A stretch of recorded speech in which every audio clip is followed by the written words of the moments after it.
latency with everybody else here in a minute. We already have ATR Bear, Ted, Martin Hild, Mike Farwell in the chat. Hello, Mike. Hello, guys. Hope everybody's doing well. Hey, I got a little thing from YouTube yesterday. Yeah, I think it was, and I dropped it in a short over on the community channel.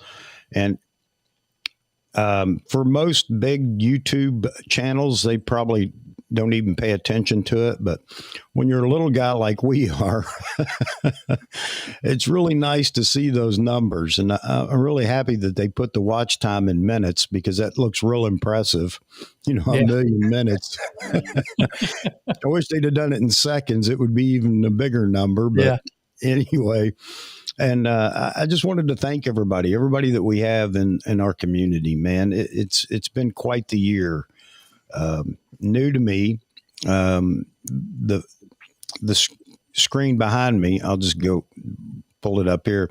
That was the beginning of AP Studios about 3.5, almost 4 years ago now, in the basement, on a workbench that I had built.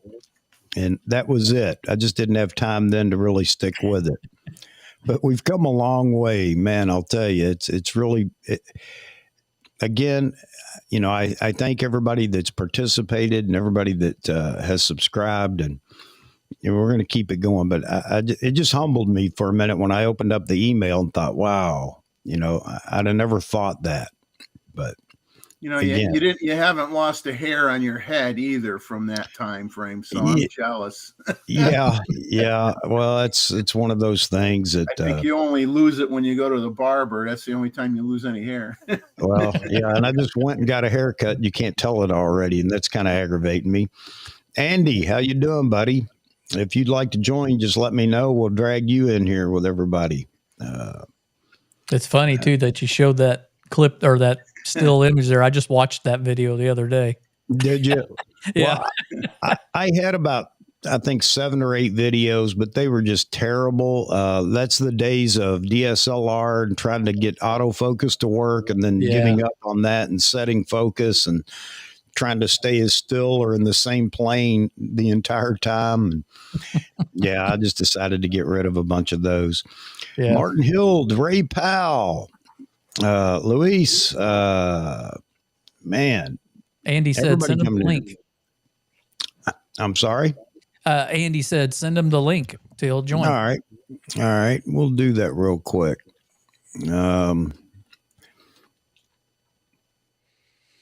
Mr. Andy Miller and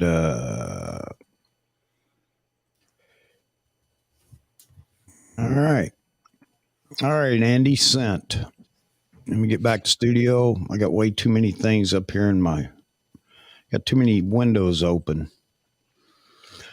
I'm still trying to get my storage running. Mozman was nice enough to send me a couple of tutorials that I was too stupid to find on the website, that, you know, OWC website. I'm going to try to get that going here pretty soon. And that's why I have windows open, because I'll never find these again, the particular portion to help me out. Fel, good to see you. David Brandsma, good morning. Rainy and crappy in Alabama. Yeah, man, you guys got some bad weather down there, didn't you? I didn't get to watch it all because Ryan Hall was off air yesterday. Alan Barnes, evening from Kent. How you doing, sir? Hello, everyone. Make sure I didn't miss anybody. Gustavo's in here. Sorry. Dice, how you doing?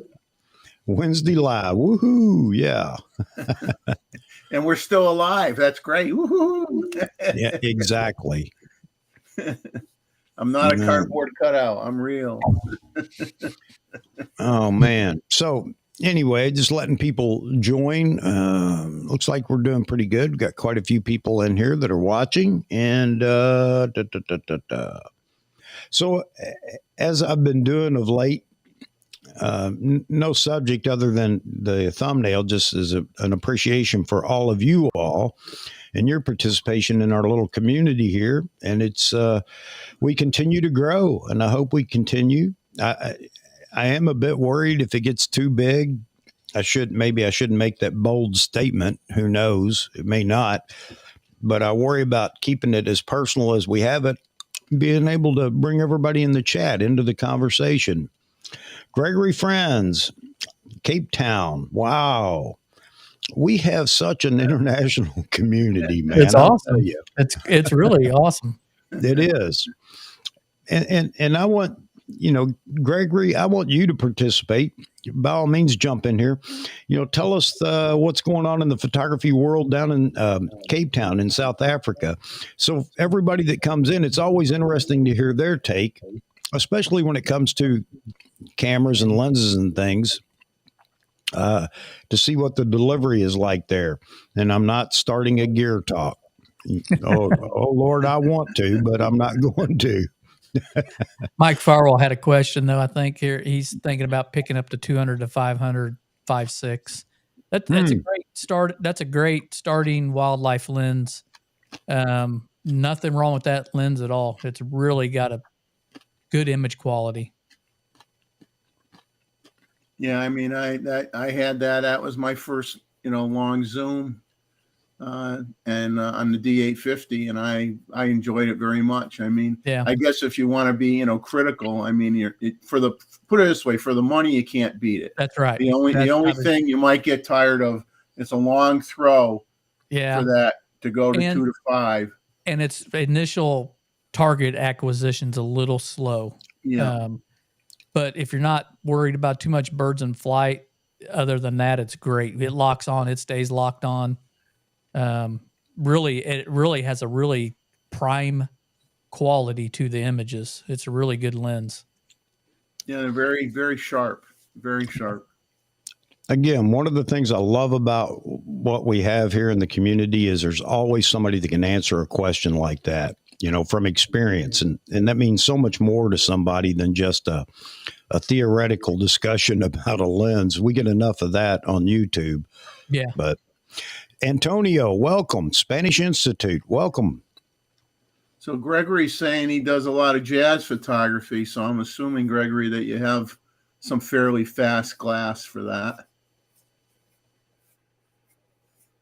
A lot of jazz photography. That's right. Probably poorly lit areas. I'm sure that you're shooting in. Probably, yeah, probably. Yeah. Of course, fast glass is great for that, for at least the focusing, autofocus. But for jazz or concert photography, I kind of like all the, I kind of like the grain of the noise in photos like that and stuff like that. Yeah. It's one of the things about. You can't go wrong as long as you can get focus. That's what I don't get it. Not everything has to be noise free. I mean, I kind of like a little bit of grain look to photos as well. Andy's sorting out his webcam utility. He'll be with us soon. There he is. Hey, Andy, how you doing? No audio. No audio. Now. Yep. Okay. We're good now. So on my right screen, I'm fighting with a phone company. Good luck. That could be a losing battle. I don't know. I've never had much luck with utility companies.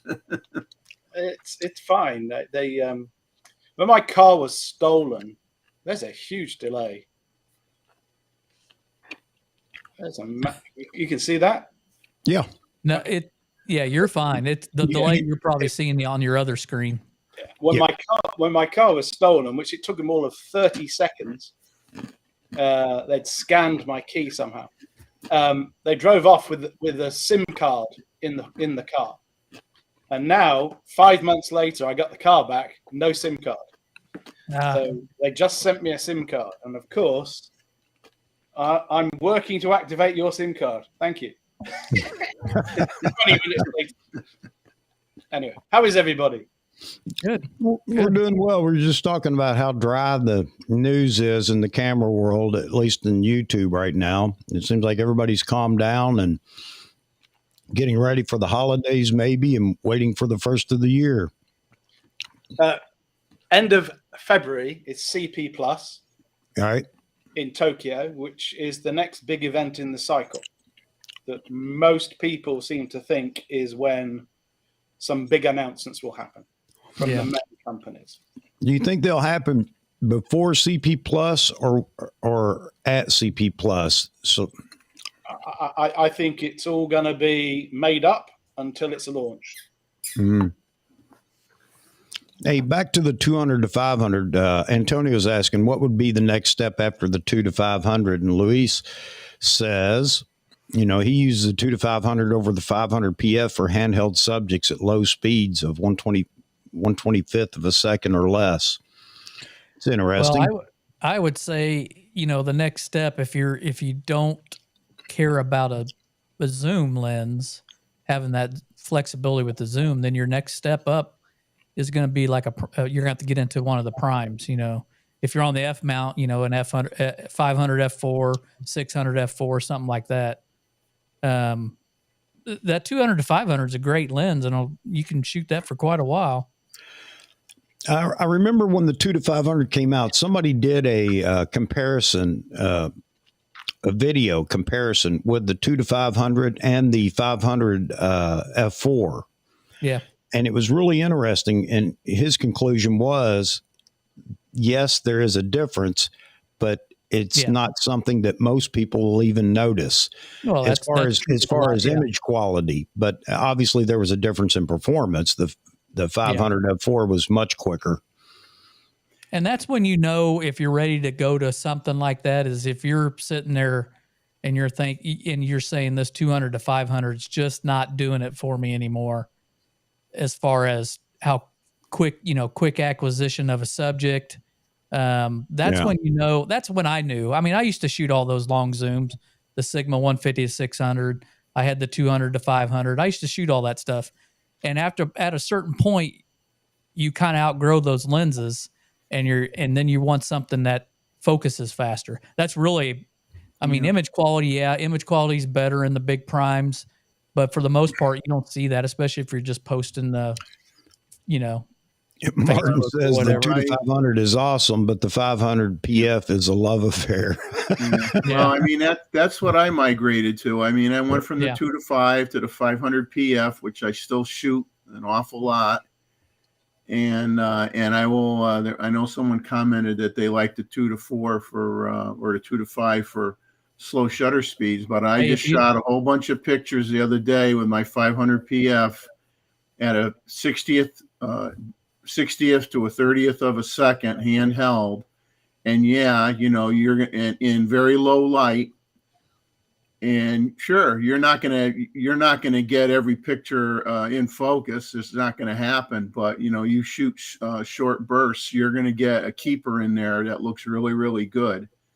And that's what you have to do when the lighting is poor. And don't be afraid to shoot just because the lighting is poor. Just realize that you're just not going to you're going to be in AFC, and you're going to shoot off short bursts, and you're going to get the first one's always going to be blurry, and that's how it goes. Hey, the whole thing with shutter speeds and all that and how far you can go down with a lens is somewhat subjective, because not everybody can shoot slow shutter speeds. Some people have really good hand holding technique, super steady, and that plays into it as well. It's not just the lens. Mr. Roy, welcome. Yeah, my younger son's hands shake so much that I can never get a shot of my grandchild from his cell phone that's not blurry as all heck. That I I can barely tell who it is. It's awful. But if you don't have the money to go up to, an F4 lens, that 500 PF is way more than capable. Ronald Pollard stopping by to say hello. You're a busy man these days, Ronald. That's a good thing, man. Happy for you in your business.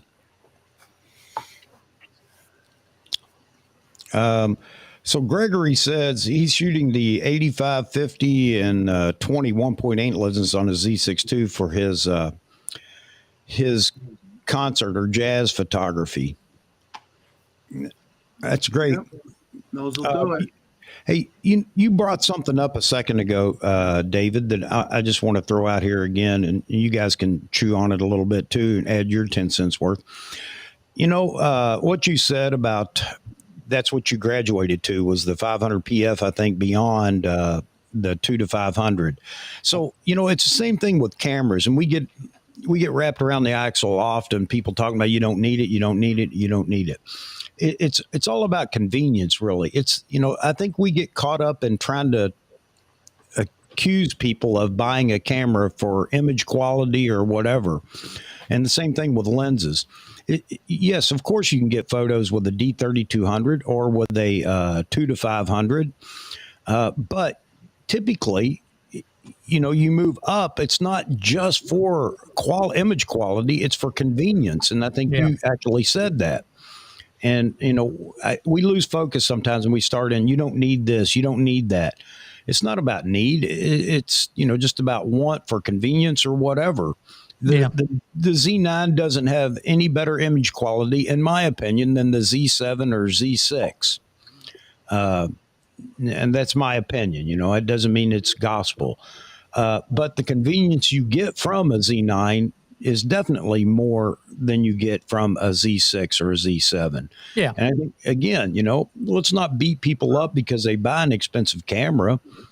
Often it's just for the tweaks and the little buttons and things like that. Same thing with lenses. Yeah, you start looking at, as time goes on, when you've been shooting for a while, you start looking at what can I do to improve my keeper rate and you know, get that little extra quality out of what I'm shooting. And you just start migrating a little at a time. And before you know it, you're like the rest of us. You're broke. You have no money, but you got a lot of gear. Well, and that's what it all boils down to is what you can afford, you know? And if somebody wants to go out and buy a Hasselblad medium format camera, if you can afford it and you want it, then I'm not going to give you a hard time. I'm definitely not going to ask you, do you need it? You know, it's one of those things that just like lenses, we just lose focus sometimes and try to pick on everybody, you know, that way. But Gregory, nice to meet another fellow jazz photographer. So, all right, Ben, welcome. Ray, I see you in here.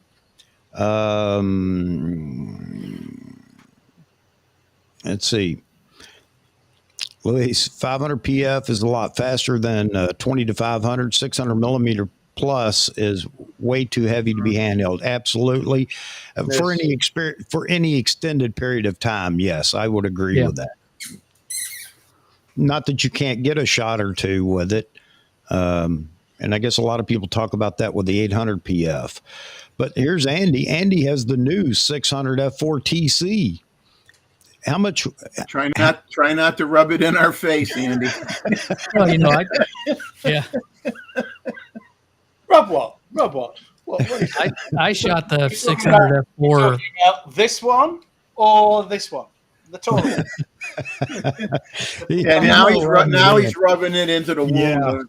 The 400 and the 600. You're probably the only man in the UK that has both those lenses, I would guess. I wouldn't dream of making that assertion, but it's possible. All the rest are in Qatar. Yeah. Which is not going well for the English team. We lost to the French. Terrible idea. Terrible. Hey, Z-Way. English ancient enemy. Hope you're doing well today, buddy. I know you're at work. I know you often pop in or say hi during lunch. Okay. So Martin says, miss you on the panel, Ronald. We do too. But he's a busy man. Yeah. It's tough when you're famous, you know. I mean, it's just hard. I think Exactly. It's tough when you're trying to earn a living. Yeah. Yeah, it is. So Gustavo says the 500 PF is fantastic. Compares very well to the 500 F4D and the 600 F4G. And here's another man that likes his super telephotos. Andy, I'm sure he's very envious of you with that 600 F4TC. So have you been able to shoot any more lately, or weather and life in the way? So I went to, sorry, I'm looking here now. I went to a hawk center, a bird of prey center near me on the 6th, which was Tuesday, last week, Tuesday, whatever, 6th. And I shot 4,000 images. Wow. And in 2 sessions. And a good 1,500 of those were with the 600, and then 1,200 with, I'm looking at Lightroom over here, with the 400. And then we had an open paddock and a wooded section. And in the wooded section, I used the 70 to 200 and the 100 to 400. And with the 100 to 400, I was up at 25,000 ISO. For baby owl, where I needed the distance. And I should have hooked up the 400. Yeah. But I didn't. Did you use the TC on that? I'm lying in the ground trying to shoot this thing from below, and it's about an inch off the ground flying. It's flying at me and then flying over my head. Wow. And did you use the TC on the 600 much, or? Say again? Did you use the TC on the 600 very much, or was that a bit too long? So firstly, I went there to see, can I keep up with a Falcon shooting a 600? And the answer is yeah. So that hesitancy, yes, I did. Because a Falcon's about that big, right? And it's doing 200 miles an hour. Maybe the bigger ones are that big. Hang on, let me see what this guy's got to say for me. Because he's managed. Does your camera tell you how big the bird is too? Oh my God! He managed to turn off my cell phone, which was not what he was asked to do, and now he's fixing that. Plus, do with everything else. But anyway, there we go. You can't get the help. So, and I've posted these for the center. I've given them 220 shots to pick from. They can do what they like with them. It's up to them. And a lot of them are birds at different heights and different angles, and where might they put the text if they want to put text anywhere, and blah, blah, blah. A lot of them are cropped in quite a bit. Right. But the 600 is just unbelievable. Now, this is where I remembered one of your shooting tricks, Chuck. Keep both eyes open. Yeah. Particularly when shooting really fast-moving birds, and you're holding the camera here, but this eye, in my case, because I shoot right-eyed, I'm seeing the hawk coming in, and as soon as I remembered to do that and got used to it, it all got a little bit easier. Yeah. I think I did some maths, because I do maths occasionally. With the 600. I got 13% misses on focusing, and 85% I could use, which tells me, gosh. Now with the 400, the rate was 3% misses on focusing, and that's simple. You're shooting 600 and 400 over the same distances. It's easier to point the lens in the right direction. Right. Yeah. And when I used the 400, it was with slower moving birds.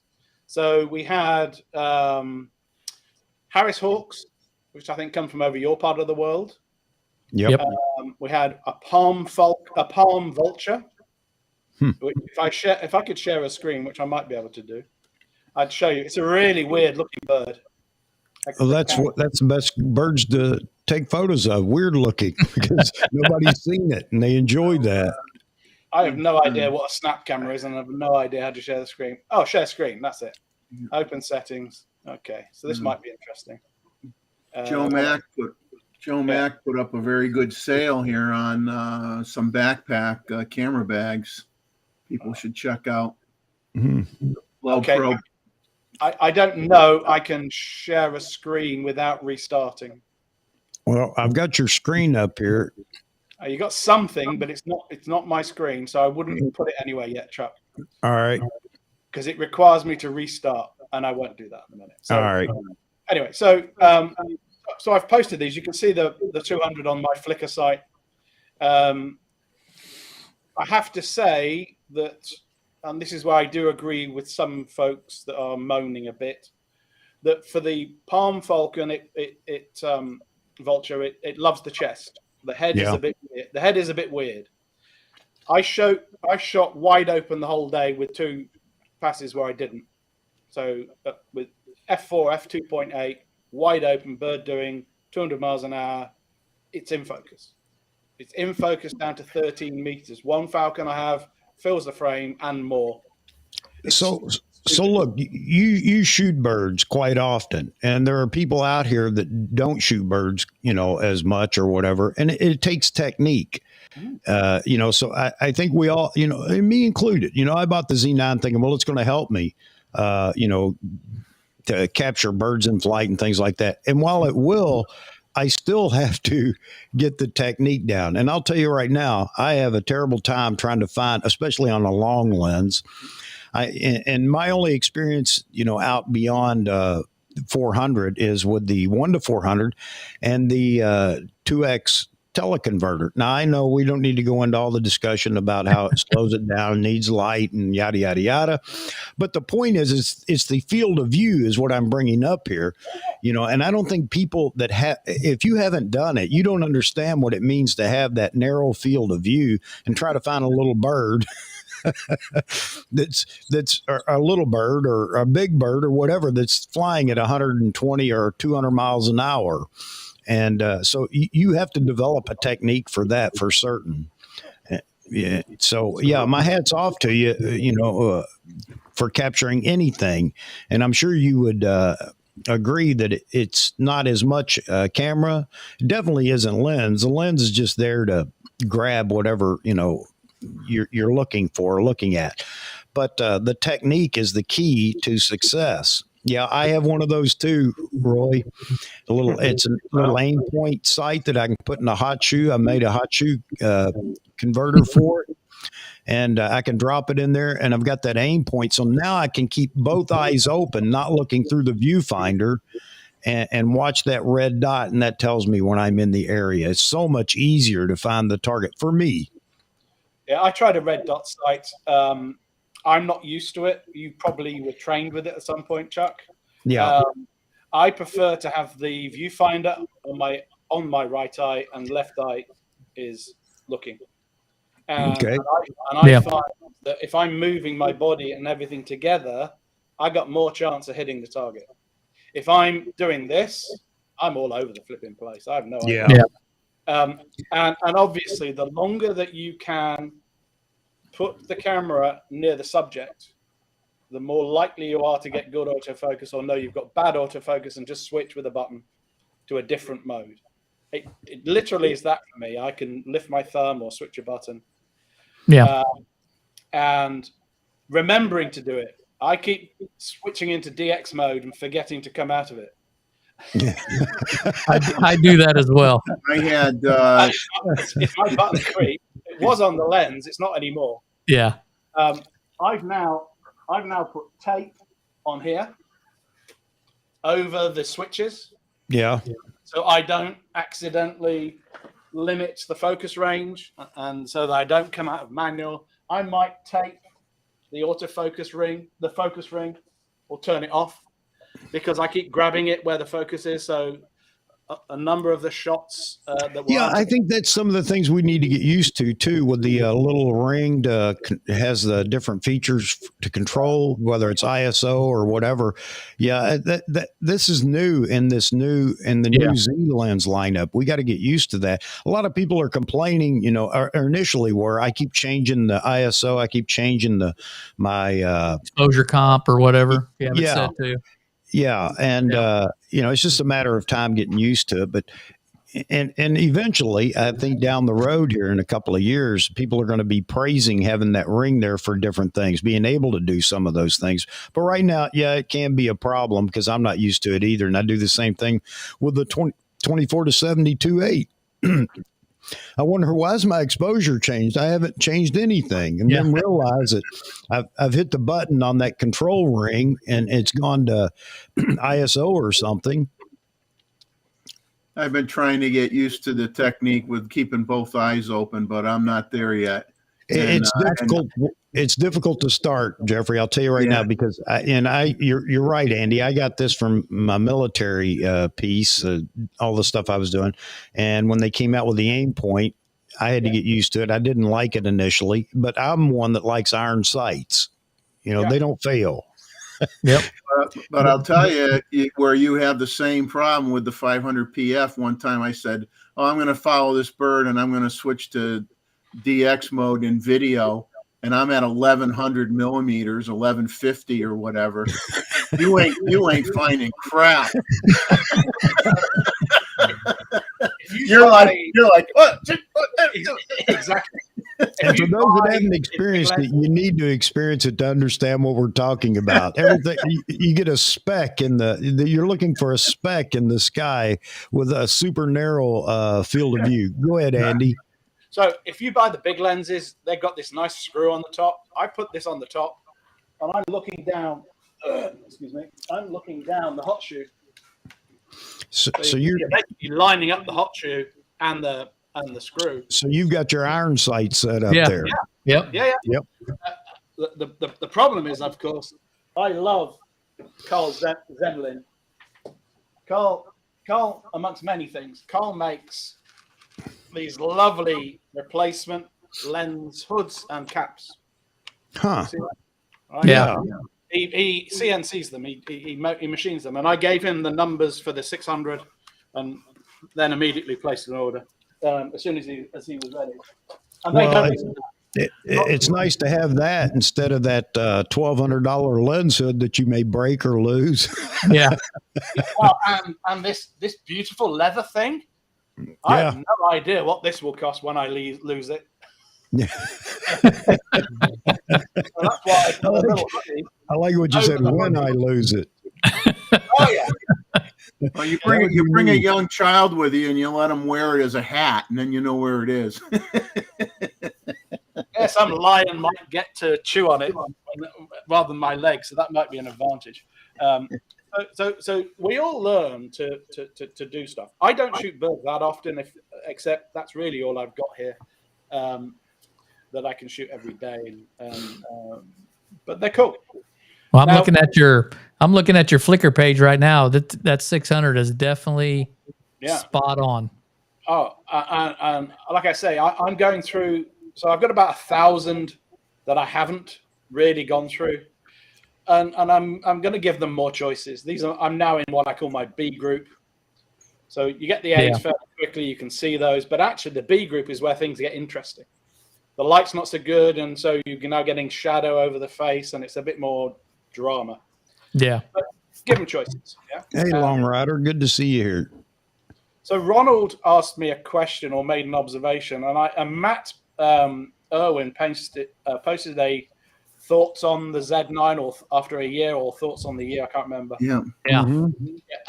And I've made this comment quite a lot, and I'll try and be as polite as I can be, Chuck, without swearing. The Z9 is for what I call a professional level user. Right? It is probably the most complicated camera, if you want it to be, that you'll find on the planet. And it drives me batty. That's the English word for nuts. When people are complaining that they don't know how to do even the most basic thing with it. I agree. Why did you buy a $5,500 handbag? Yeah. Yeah. Because it looks pretty. It looks pretty. I had a conversation a couple of nights ago with somebody that's been around on the show before, but he's shooting OM now, and he's very happy with it, and I'm happy for him. But he was asking me because he was interested in the Z9, revisiting the Z9, and he was asking me a lot of questions. And I think the takeaway from our conversation, at least from me to him, was it is a very complicated camera, and nobody can deny that. If you haven't shot with it, you wouldn't understand it. Just in the AF system alone, there's 15, 20 combinations of settings that you could use, and you have to experience them to find what works best for you. And of course, you can listen to other photographers; they may give tips or whatever. But what I'm getting at is, it's not just a single point focus system like my D5, you could pick up a D5 and coming from a D4 and have no issues whatsoever shooting with that camera. But with the Z9, and if you guys remember, I don't know if you guys remember, if you were in here, I know Jeffrey was, and Roy may have been around. I received my Z9 and everybody was asking me, what do you think of it? The next live stream, and I said, I'm going to reserve my thoughts right now. It's not that I had hesitancy whether the camera was good. It was that complicated. It was completely different. It is a computer with a lens stuck to the front of it, and people don't understand that you have to sit down and learn that camera. You wouldn't have to learn the D6 if you were coming from the D5. There might be some little things or whatever that may be a little bit different. But when you go to the Z9 from a DSLR, I'm sorry, you got a learning curve that you're going to have to climb here. And as long as you know that going into it, then you realize, well, maybe some people realize I shouldn't have bought this thing. It's a little more complicated, but it will shoot just like your DSLR if you put it in that mode. And you can do that with it. Yeah. We all want to, it's got all these widgets and things. I got to use them all right off the bat. Well, you better learn them first because you're going to get frustrated. So, and my thoughts on the 9. Fantastic camera, but you got to learn it. And through firmware updates, the cameras even change that much more. Yeah. Just in features. So it is a complicated camera, and it can be really complicated if you want to try do everything that it can do. Yeah. Good luck. If you go from a Z30 to a Z9, good luck to you. Yeah. And I'm by no way telling people don't buy the camera. If you want the camera, buy it, Yeah, but I understand what Andy's saying because I see it in these Facebook groups all the time, man. These people, I just got my Z9, and then they have these really basic questions, and it's like, why? I don't understand it. Wrong camera. Yeah, but I think I said it to Rishi and others, Neil on our little walk at the Nikon school in London.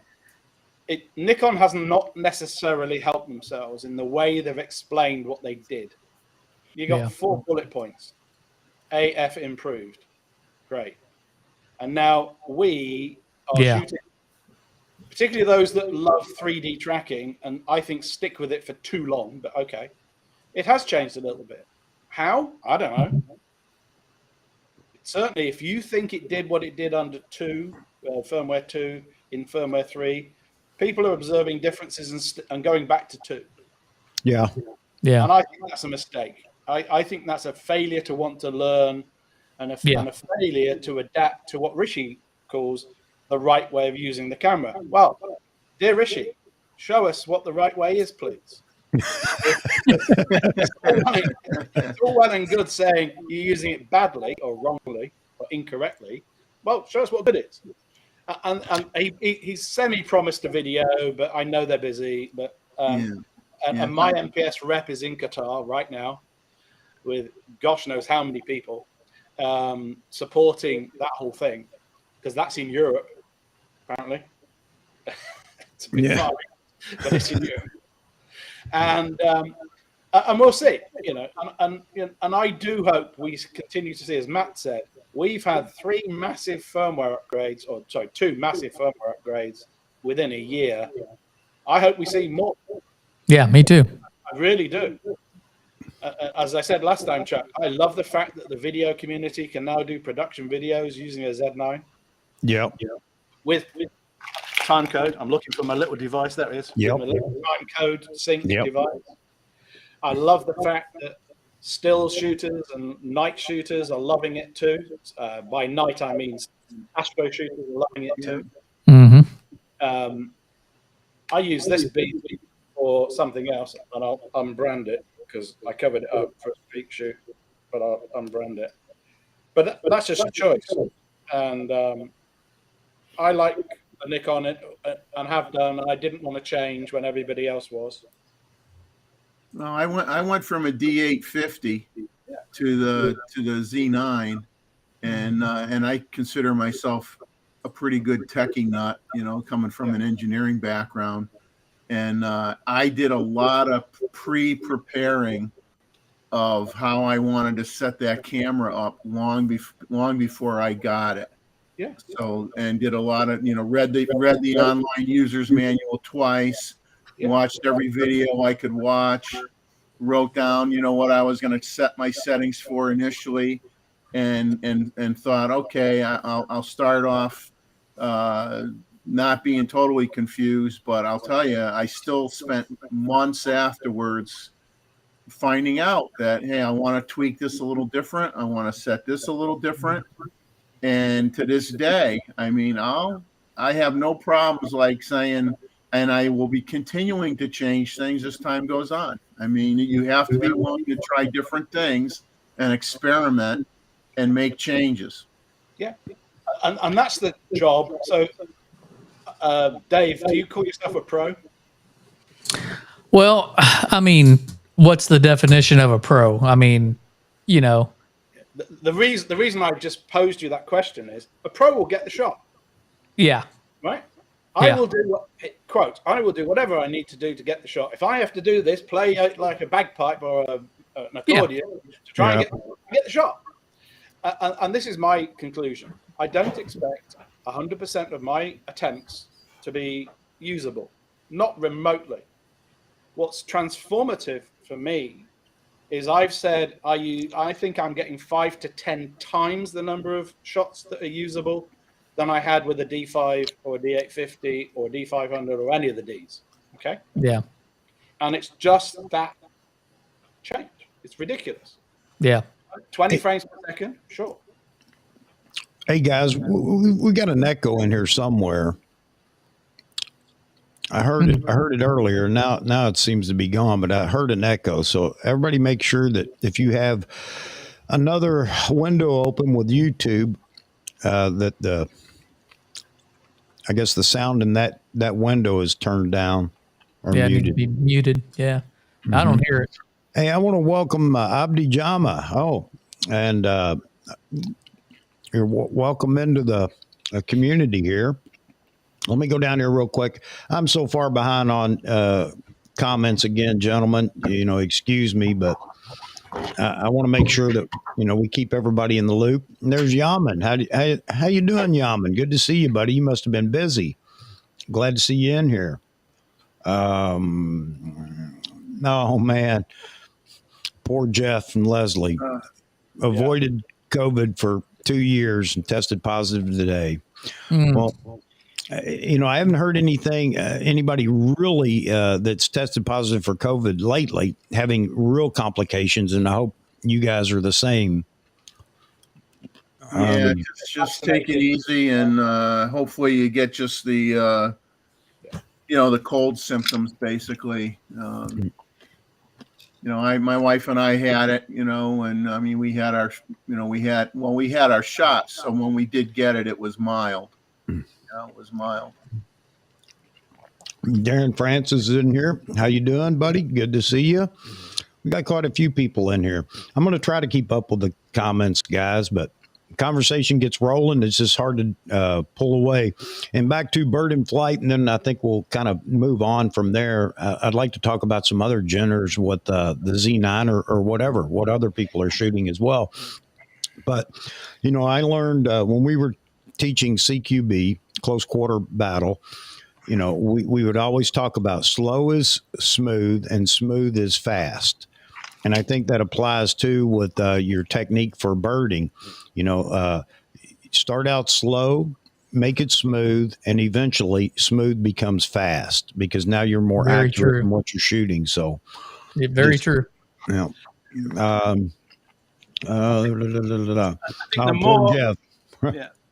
The more you expose yourself to situations where the adrenaline is pumping, the more you would understand how you behave in those situations.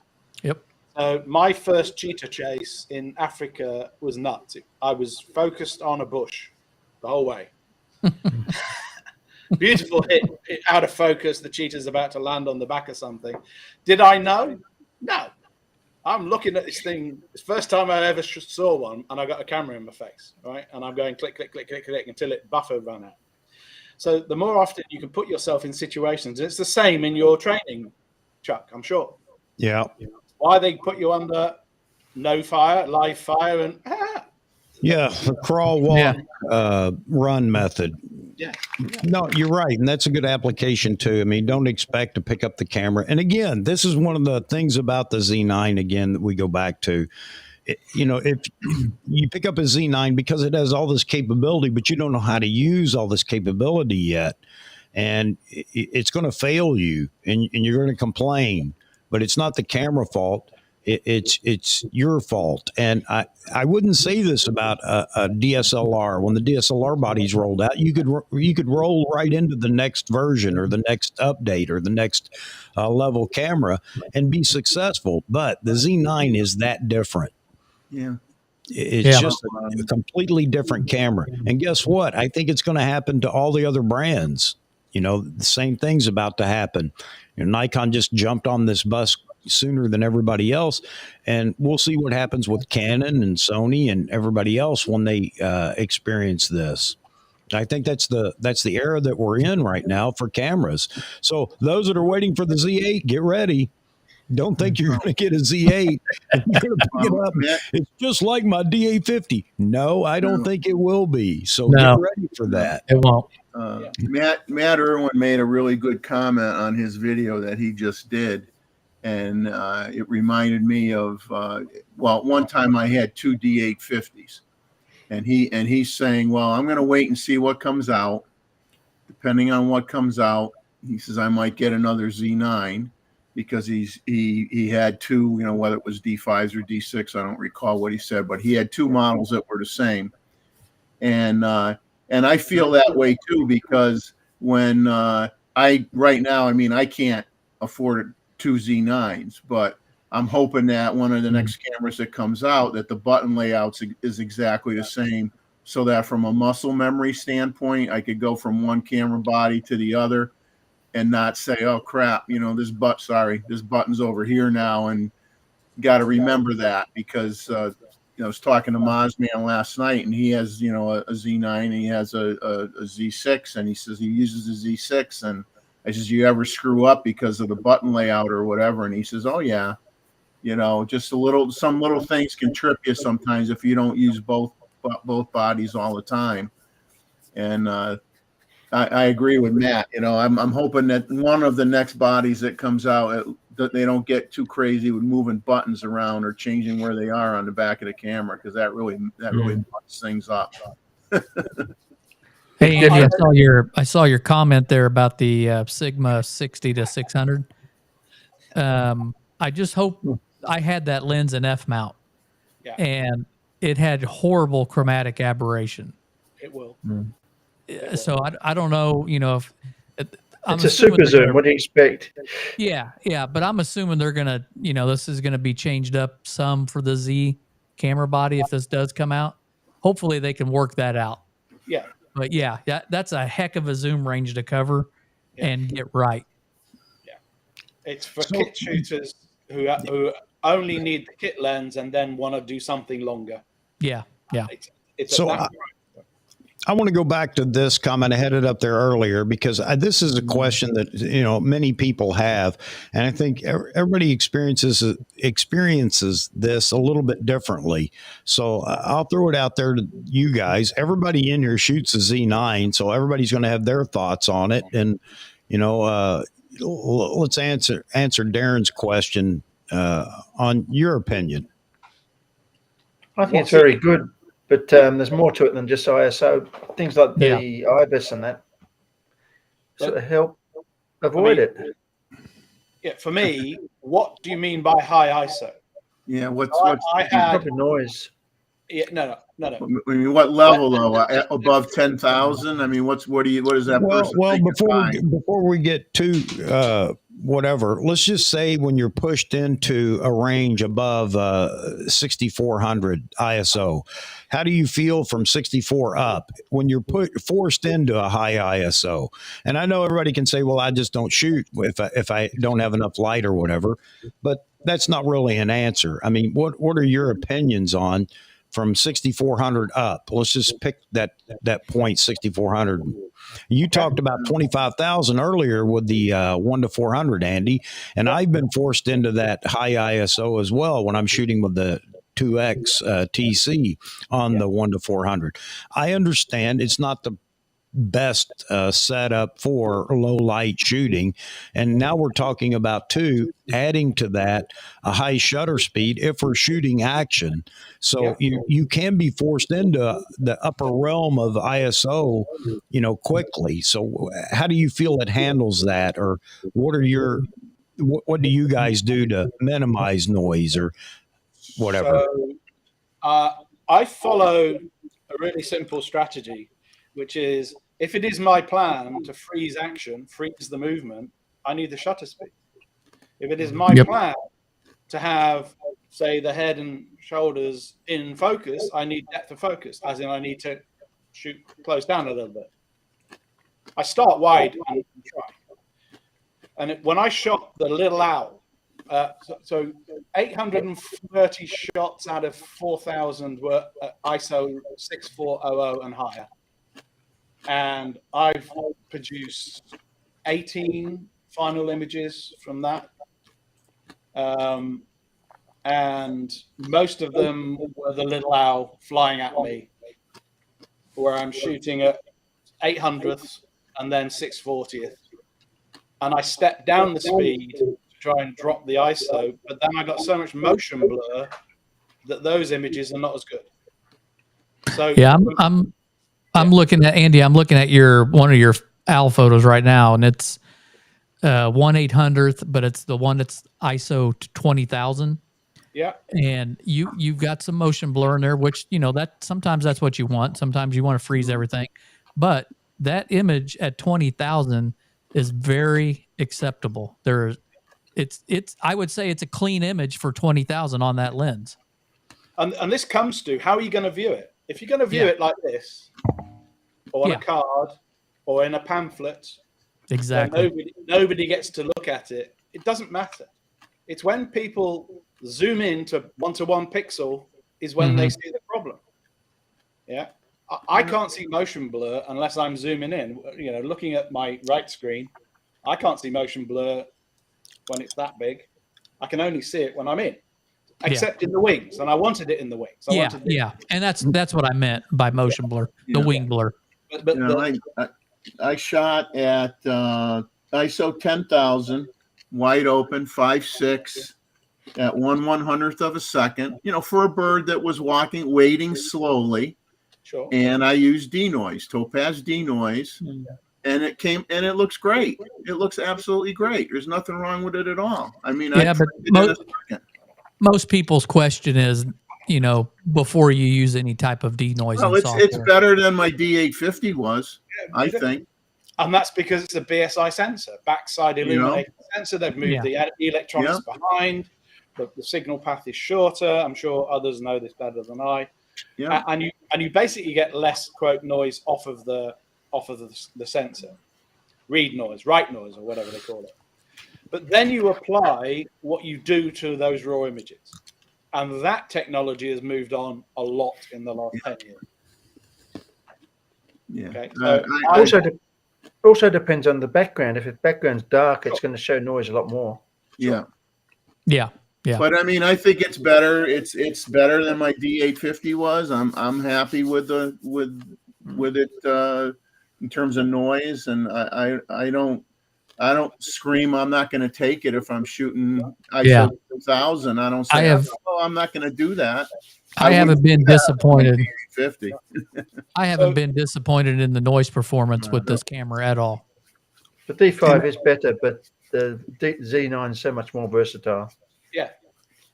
And if you just called noise grain and were a film camera shooter, you'd love it. Yeah. Little dots, right? But those little dots, any noise reduction software can just eliminate the background. That's easy. It's when you lose, quote, resolution because the way the amplification of the signal, which is how you get the higher ISO, creates a loss of resolution. Well, then you don't blow them up as big. Yeah. You look at them smaller. You look at postcards or 8x10s, not 32. And the one thing that I didn't throw into the mix is everybody's going to have their own threshold for noise. There are people that just can't stand any noise whatsoever. Sure. And, you know, good on them. That's fantastic. If you can control the lighting and the exposure and everything, well, you can always control the exposure. You may not get the results you want based on your control of the exposure. But my point is that it's a matter of, you know, what's your threshold? Me, I'm not wrapped around the axle when it comes to noise. Now, if it's noise, it's deteriorating resolution in the photo. Yeah, I can understand that can be a little bit annoying, but some background noise, some shadow noise, and things like that, I can live with. And now this is before I even take it into DxO Topaz noise. So, I mean, there are a lot of ways to fix it if you want, but how much is too much for you? And that's something everybody has to decide. And you know, go ahead. If I was going to say too, Chuck, when you brought up exposure, a properly exposed image, even if it is higher ISO, is going to look better than one that's not exposed properly. Yeah. If you got to try to bring up the shadows or start fooling around with stuff like that, then it's going to look a lot worse. Yeah, the more you nail your exposure in camera, the better off you are. Yeah. And the thing is, if you have a choice between, you got this, what you think in your mind is this once in a lifetime image that you're trying to capture, believe me, you're not going to care what the ISO is. You're going to try to get that image, and that's the most important thing. You'll deal with the rest afterwards. Yeah. This is an interesting comment, and somebody brought up the D5 a few minutes ago, and I had the D5, which I thought was a fantastic camera. It's one of those cameras I probably should never have gotten rid of because I did enjoy shooting it. But Darren Francis, close friend shoots. David Bransman was telling him, close friend shoots with a Z9 at 12.8, and my D6 gives cleaner files at the same ISO. That's an easy statement to make. Well, that's an easy statement to make, and I can't debate it, you know, based on just this comment. I'll just assume that, you know, it is better or cleaner, or seems to be cleaner. Are they shooting the same thing though? There you go. There's so many factors. The size is a lot smaller. That's why it's going to be maybe a little better, and it's not 47 megapixels. So downsample to the resolution of the D6, and you'll find there's no difference. If actually with the Z9, you're probably going to be tighter. The one thing that is different is the base ISO for the Z9 is 64, whereas the D6 was 100. Yeah. So that's 2/3 of a stop difference, and that's really anybody. I mean, from the people who've done the bench testing says, once you move that, take that out of the picture, they're entirely comparable at full resolution, let alone downsampler. So it's more MP, the more grain. No. Well, now we're talking physics, but there's some new secret sauce and some new kung fu going on in so many cameras, especially in the JPEGs and everything else. It's hard to whittle it down to just now. Physics says that the larger the photo site, the more light and the less noise. But how much is going on in camera now to battle the physics? And I think that's a conversation to have somewhere down the road too, talking about AI. And Paul Connors just sent me something from Photography Life on AI and asking a robot questions. It's really interesting to see if you guys want to check it out, Photography Life. But anyway, yes, more megapixel can equal more grain or more noise. And it's because the photo sites are smaller. Yeah, your signal to noise ratio is better when the pixel size is larger. But as David said, or not David, I'm sorry, Andy said, you know, Oh, shoot. But there are other things as you said, the secret sauce gets better as time goes on, and that differentiation gets less and less as time goes on. All right, Andy. Technology. So, yeah, it's an interesting conversation, and everybody's going to have their own take on what they think, is, well, there are a lot of people still asking for a 12 megapixel camera. Still shooters in the Nikon camp would love to see 12 megapixel or 20 megapixel max or whatever, because they don't want to deal with what they consider, too much noise or whatever. And 20 megapixels is plenty enough to blow up to whatever size print you want to make and blah, blah, blah. So that battle's going to wage, from now till we go to the next level of camera, whatever that might be. So anyway, I'm just babbling on here. It's just, it's a difficult subject to talk about because we all talk about it from our own point of view, the facts as we know them, but everybody doesn't know how we're shooting, what we're shooting, lenses and lighting conditions and shutter speed. I mean, all of those factors, the exposure triangle plays in heavily here.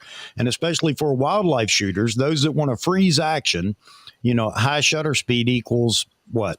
High ISO at times, especially in low light conditions, and you can't get away from it. So do you not take the photo, or do you say I can live with what I get here to get the best photo possible under these conditions? I know that doesn't answer everybody's question on is the Z9 better or worse or comparable to or whatever, but I guess to sum it all up, I think it's no worse than any DSLR that I've had, even the D5.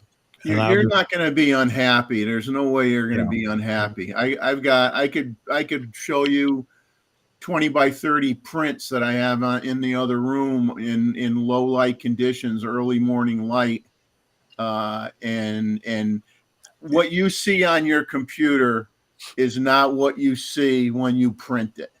People got to remember that. And most people, the way they're sharing their photos,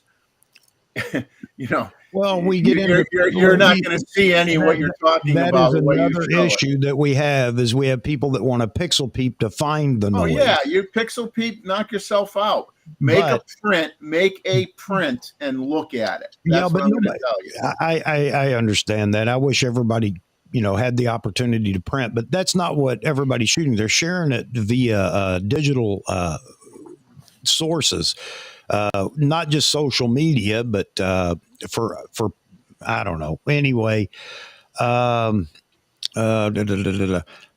just wanted to pick up this comment real quick because, and this is controversial because I guess some people have given me a hard time about it, but I really don't care because I shoot for me. And that's one of the things. If you're happy with what you do, be happy with what you do and don't worry about what anybody else says. But I shoot JPEG. And I'll shoot JPEG and RAW at times. I don't know why, because I'm always going to use the JPEGs. But then again, I'm not shooting for an ad for Coca-Cola. I don't need so much control. I'm shooting for what pleases me, pleases my eye when I look at it. And there's a sports shooter. I saw this a while back. I wish I could remember his name. If he's shooting low light sports, he shoots JPEG only. Why? Because the camera does a better job of handling noise in JPEG because it knows, it knows what it's capturing, and trying to salvage a high, a noisy JPEG and a noisy RAW file. He found that the RAW files were very difficult once you have a noisy image to get rid of the noise or to make it a reasonable image or whatever.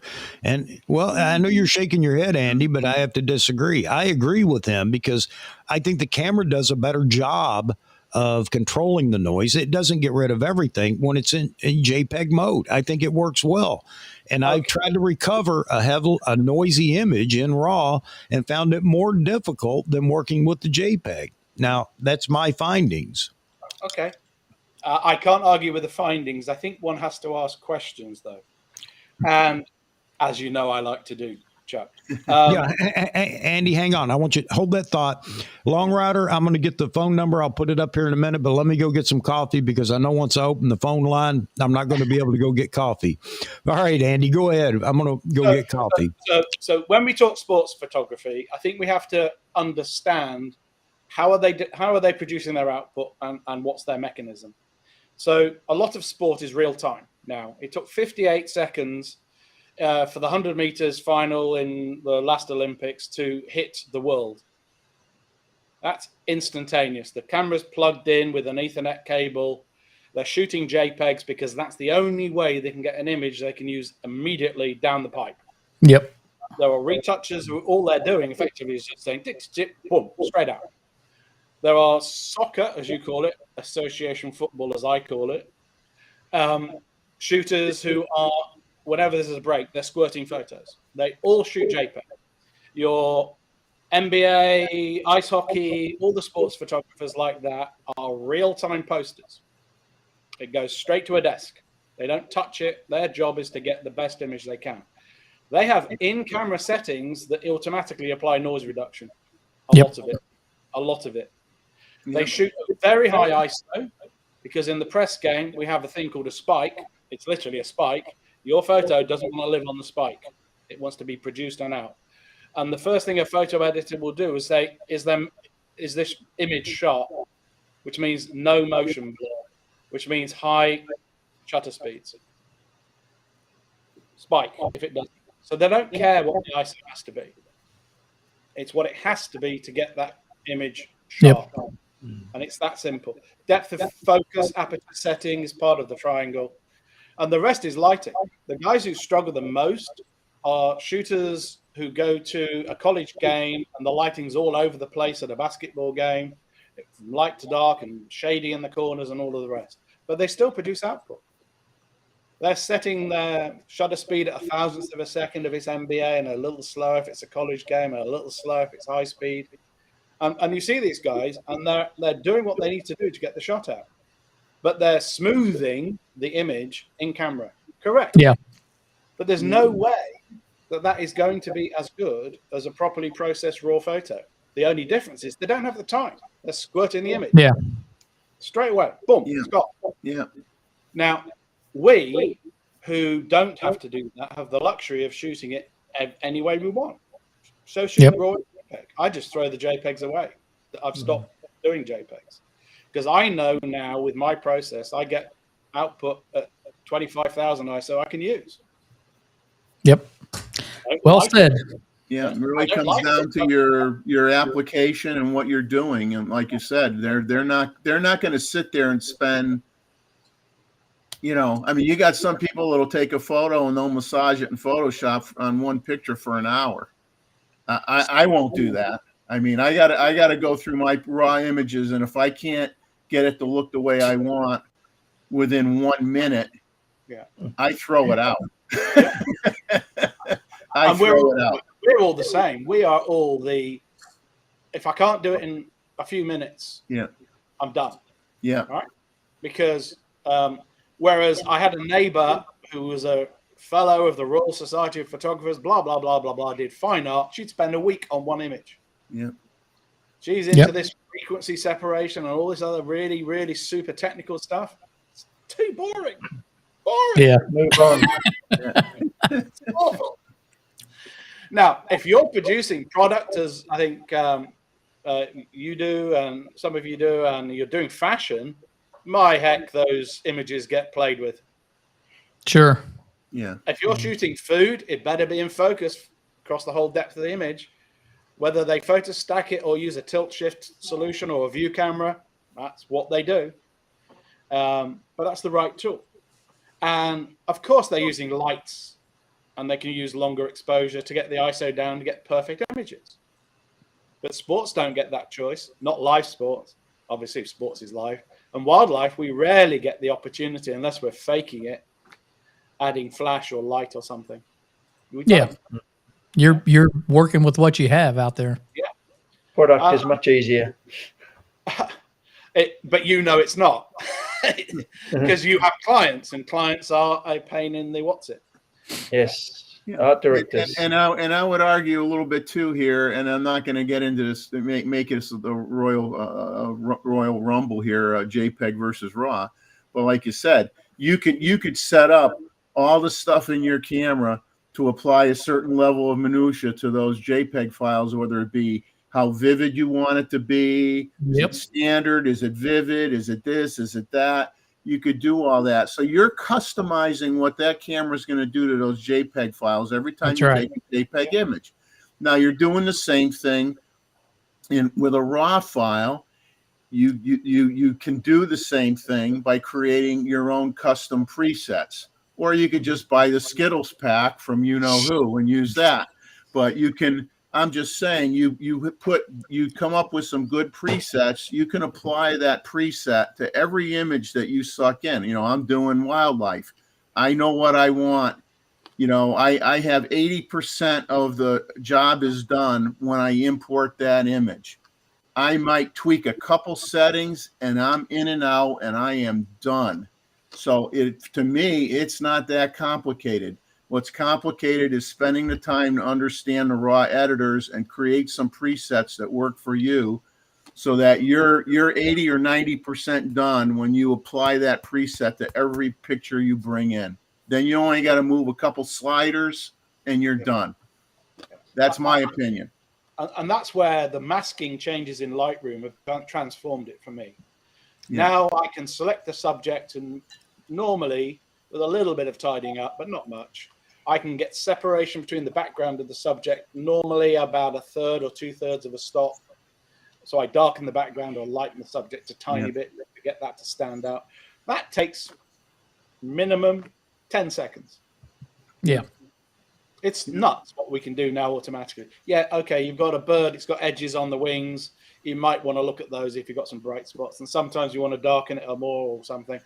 But that's where you might spend, another 10 seconds on it or 20 seconds. Not what we used to have to do when we were hand painting in, masking around it. And this is where, right now, Adobe's masking tool is so far ahead of, I'm sorry to say this, Capture One and the others, that I don't use Capture One for that. I use Capture One for skin tones, where it's got the best tool on the planet in terms of evening out skin tones and dealing with, because that's what it's for. It's really for pro fashion shooters, studio shooters, tethered. But Lightroom right now, my only issue with Lightroom right now is I think its raw conversion of Z9 lossless files is horrible. So I use DxO Pure Raw. It's wonderful. Just eats memory. Yeah. 500 megabytes an image when you're taking it with the This is the great thing about photography is we can all argue and be friendly about it when we argue. Yeah, but I mean, that's what's good. how many times has this conversation taken place in photography circles? There's the same conversation. Same conversation, yeah. And yet, we're still shooting. Yeah. Oh, Just man. take both. Hey, a long rider, the number's up there. You can call in, man. I can't promise anything because I went back to the Bluetooth connection. I thought I had it fixed. I don't know now. And but we'll give it a try. So you're welcome to call in. Or anybody else for that matter. But I think Jeff wanted to call in. And yeah, Darren, I'm glad I asked the ISO question. Hey, Darren, it's a very good question. And you know what? It's fun to talk about. It really is. I mean, it creates an interesting conversation, and everybody does things different. And the bottom line, if you're happy with what you're getting, that's all that matters in the end. That's so true. That's so true. Shoot for yourself. I mean, unless you have a client, then it's up to you how you shoot. But most people feel like I have a style and I'm sticking to it, and that's why they came to me, and that's fine too. But I'm all about shoot for yourself. Don't shoot for photographers. Yeah. Please don't do that because you're going to be aggravated all your life shooting for photographers. No. Make yourself happy first.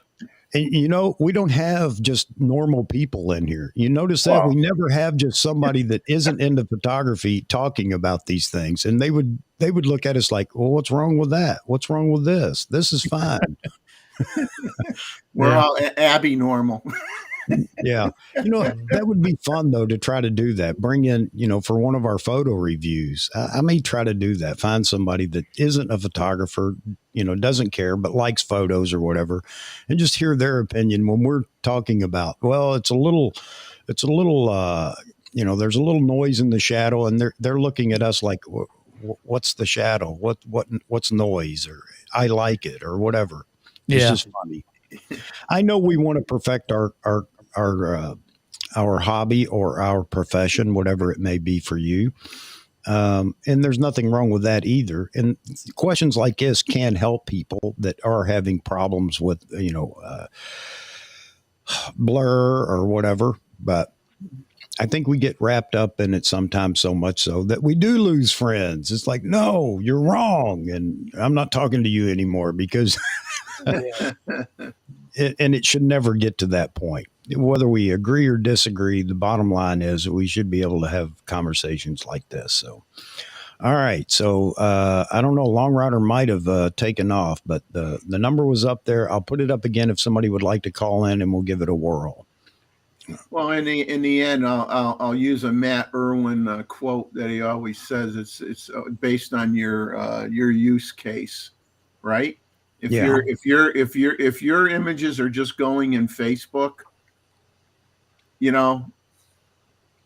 a camera. You certainly don't need a Z9 to satisfy what you're going to put on there, or a real high end camera for what you're going to put on there.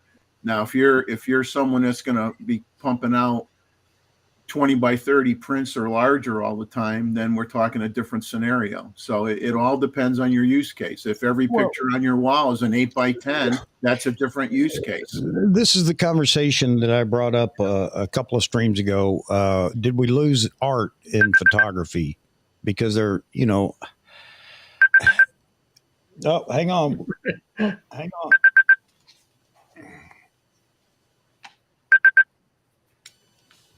All right. All right. Go ahead. Hey, Chuck. Yeah. Chuckster, am I live? You are live. Hang I'm on the air. Well, let me make sure. Can everybody hear? Yeah, you're live. You are live. Hey, it's working. All right. You are live. Hey, Jeffrey. Hey, J-Rod. So something that I experienced, and it's kind of relative to what you guys are talking about. J-Rod said earlier, when you get an image that you properly, you end up having less trouble with noise. And key to that, at least what I found, is shooting at the right ISO. And it's correct. Not simply an increasing curve. There are points at the ISO table. If you look on there's a site called Photons to Photos, and it breaks down every camera's sensor by read noise. There's 3 or 4 choices you can look up. And I'm looking at the table that gives you the read noise for the camera, And what you see on the Z9, you guys were comparing the D6 to the Z9. From ISO like 200 to 400, it's pretty even with the D6, right? But then at 640, and what made me realize this is exactly how Sony cameras work. And I guess because the sensors are all made in the same place, they probably set them up pretty similarly. But 640 is like the magic spot on my A9, okay? And when you look at the chart, it's actually a stop and a half better at 640 than the D6. It's got double the resolution, and it's a stop and a half cleaner. And it remains cleaner up to about 1,000 or 1,200.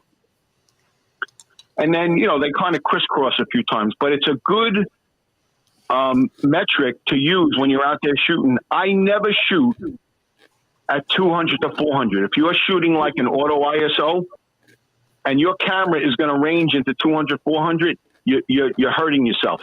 You're better off setting it to shoot from 640 on up, at least with my camera.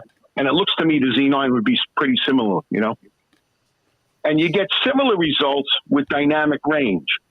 There's points where, everyone talks about how much dynamic range does your camera have.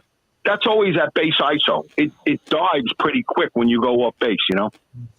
Yeah. Yeah, But it improves when you get to 640. So it's a lot to take in, but just if you haven't seen it, take a look at that Photons to Photo site. It made my shooting in low light a lot easier, you know, because I figured out how to set the camera up so that I always end up with minimal noise. That's a good point. I do that a lot now. I dial in my ISO for what I'm shooting at the time. Now, obviously, things change if you have clouds and they're moving and the light's changing constantly. But when I used to just use strictly auto ISO, I've had noisier shots at lower ISOs than I did at a little bit higher ISO, shooting the same stuff. Yeah, you're right on. You're spot on there. Mr. Longrider, how are things down near the city today? Today's a hectic day. I just came from the vet, and he tells me he wants $8,000 to fix my limping border collie. So, oh man, oh man. So that's not the Christmas gift you were looking for. yeah. But I'm a little bit happy because yesterday, after not seeing any eagles or ospreys for a month and a half, a big old female showed up. So I'm hoping something's going to happen soon. All right. So you down there stealing peanut chews locations? He is such a nice guy. I only emailed with him a few times, and he immediately invited me to go shoot with him. Wow. And I have friends that I know for 5 years.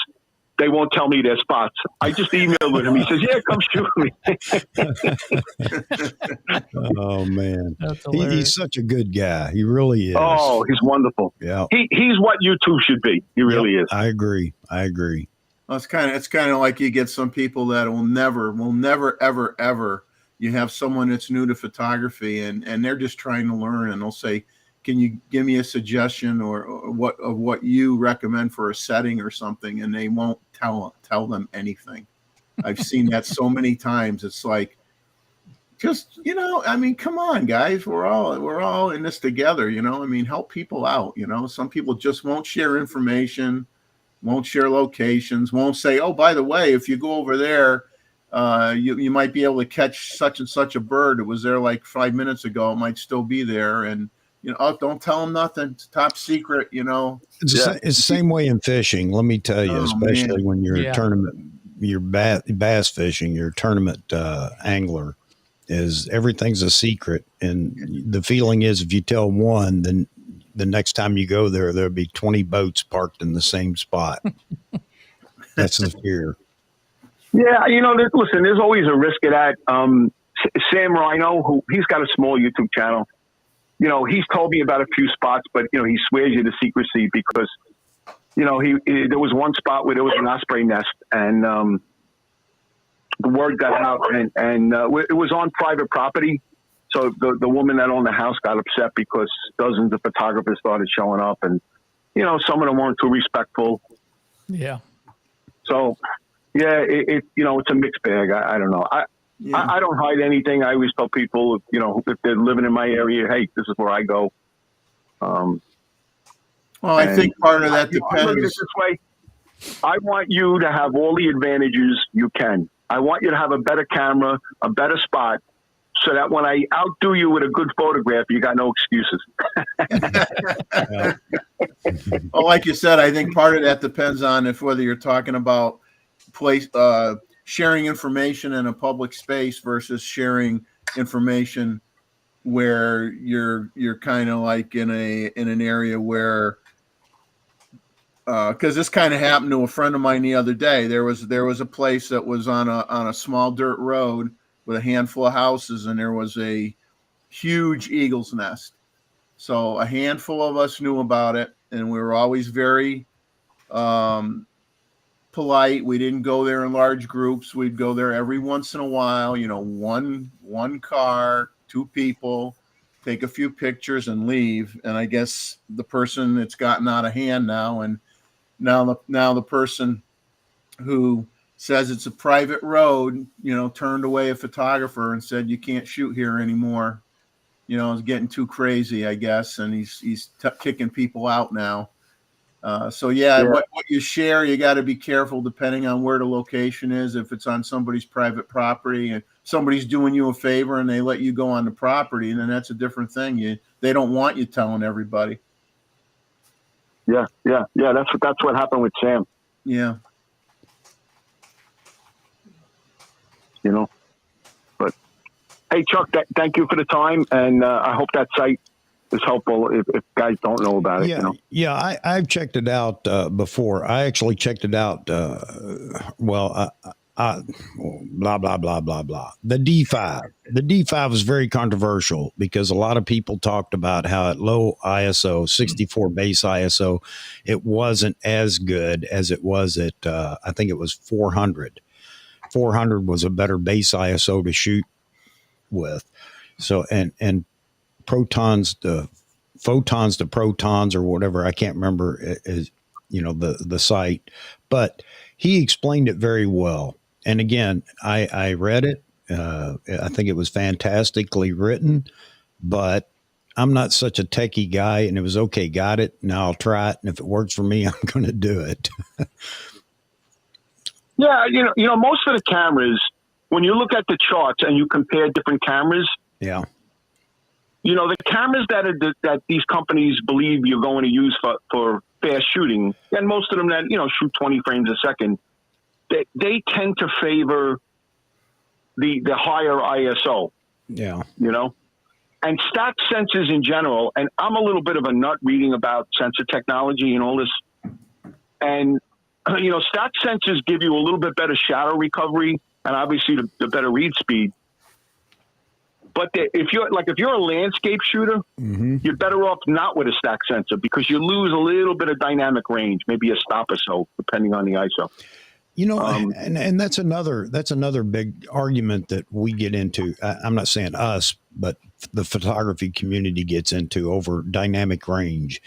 And until, for the most part, I can't tell you the difference between 12 and 14 stops of dynamic range, or even probably even 10 and 12. I can't tell the difference. Now, is it that I don't care? Or, is it really such a big deal? And I'm not saying this to provoke an argument here. Again, we're back to, though, pixel peeping and things like that. If you expose correctly, like you've said, and like everybody in the panel said, how much dynamic range do we need? Well, that's the key thing. It depends. It depends what you're shooting, right? If you're shooting birds, in a lot of scenes, dynamic range means nothing. You want to expose the light part of the bird as best you can. And, unless you really got an art bird with a lot of different shades, you're not too concerned. But if you're a landscape shooter shooting, here's a question. Here's a question. Can in your post-production, can you overcome a couple of levels of dynamic range? Geez, I don't know the answer to that. Maybe. I think you can, depending on the sensor that you have. Because like lots of times, if you're shooting a white bird in flight, okay, you don't want to blow out the bird, your background, or even a white bird in a pond, okay, early morning, and the sun's starting to come up.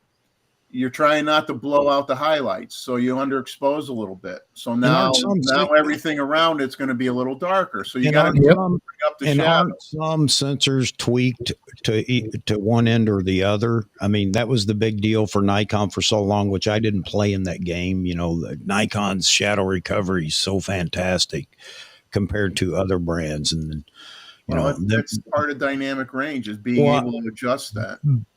Well, that's my point. And some were better at highlight recovery. So is it just the dynamic range is, you can take that block and move it left or right or whatever in the sensor development or sensor tweaking or whatever.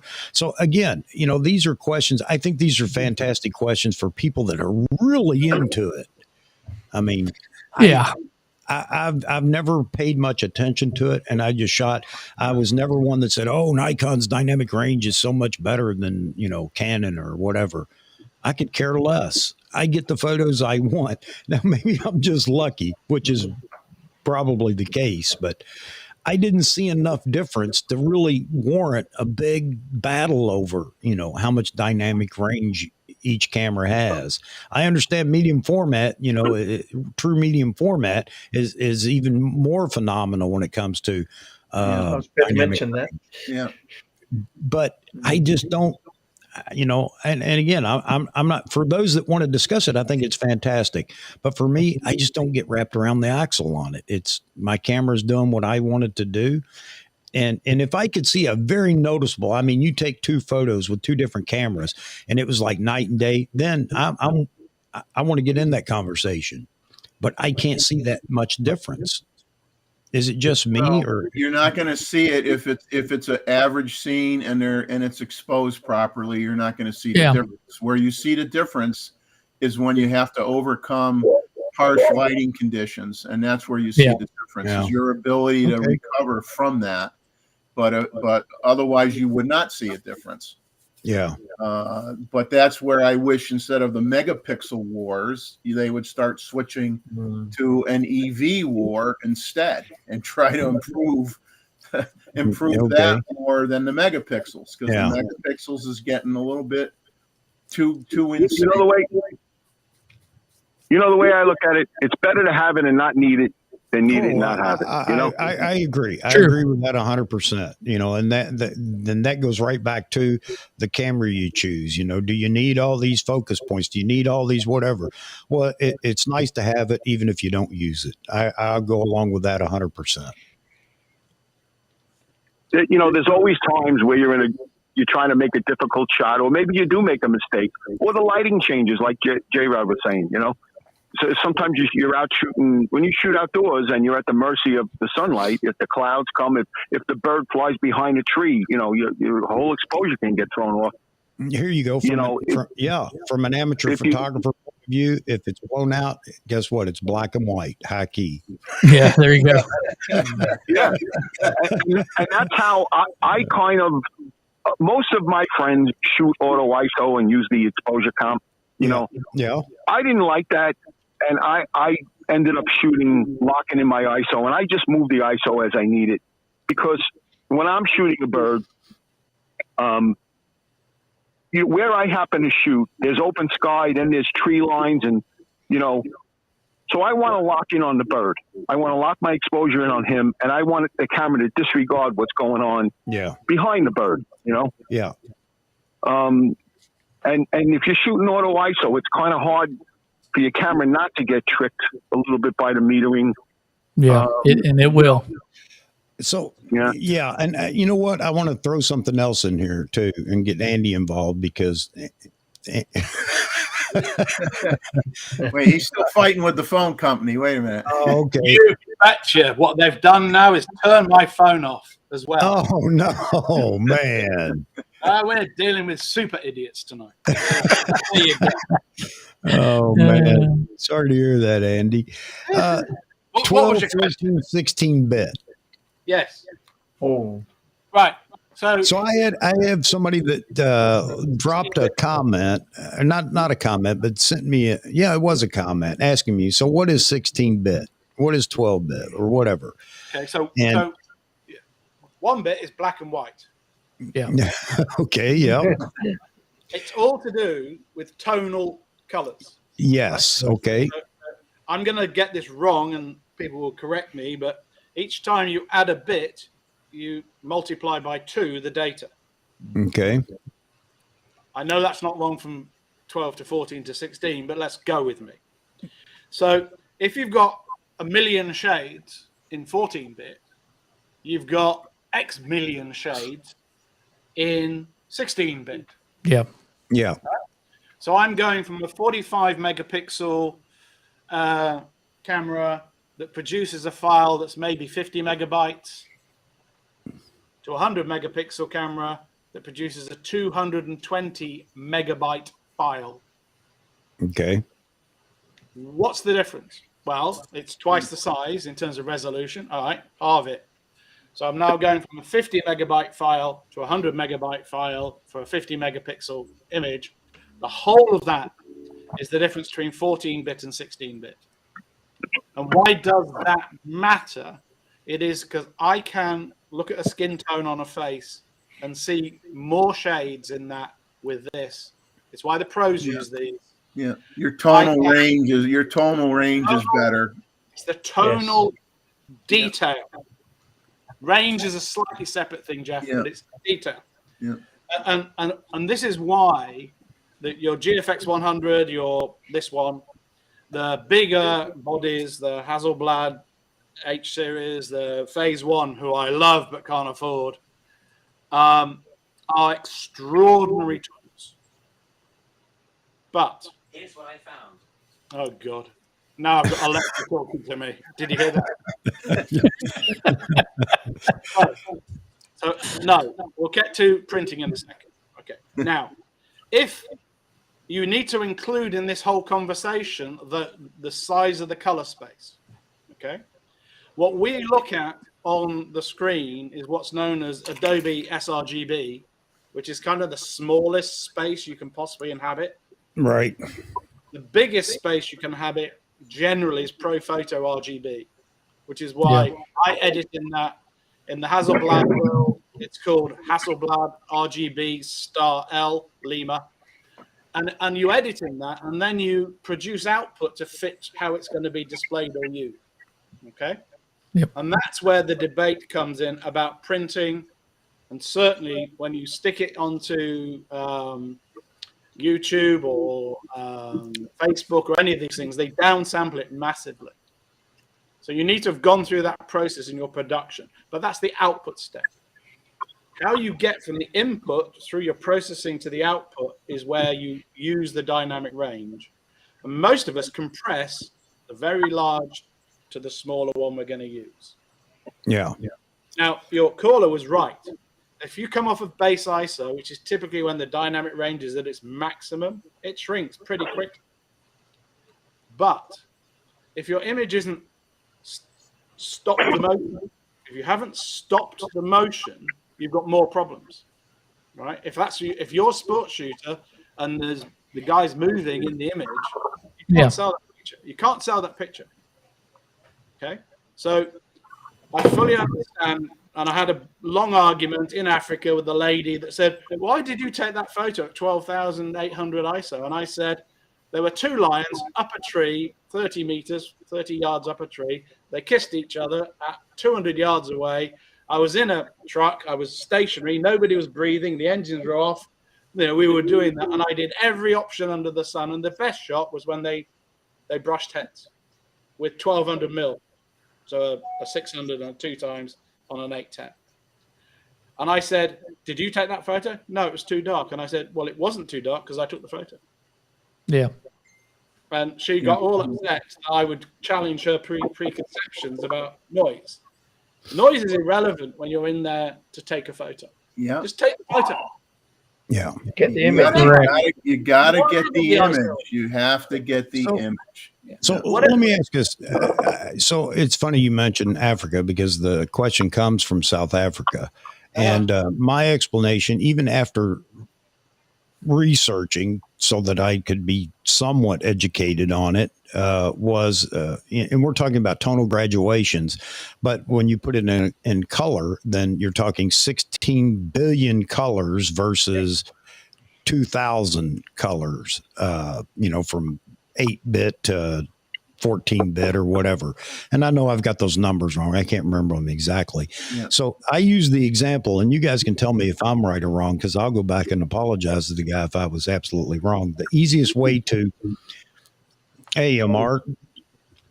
Hey, good to see you, buddy. Good to see you in here. I explained the simplest way I could so that he could visually understand is, and I may be wrong here, and you guys are, I know you're going to correct me, banding in a sky, especially in a photo over water or something like that. The tonal graduations are, who knows how many millions there are from the light to the darker portion of the sky. And you low bit rate, you get those bands in your sky Yep. or whatever. At 16-bit, they may disappear completely because it's just a smooth graduation from color lightness to darkness. And so he wanted to know, why is it such a big deal? Why would 16-bit or 14-bit be preferable over 10-bit? And that was the example that I used. You have to be very careful when you start mixing up all these principles, because banding could be a lot of different things. Yeah. And it depends on what you're shooting. If you're shooting, a scene that does not have that much dynamic range, then dynamic range isn't important, and bit rate isn't important. Yeah. The oldest Sony cameras do 8-bit video, right? Yeah.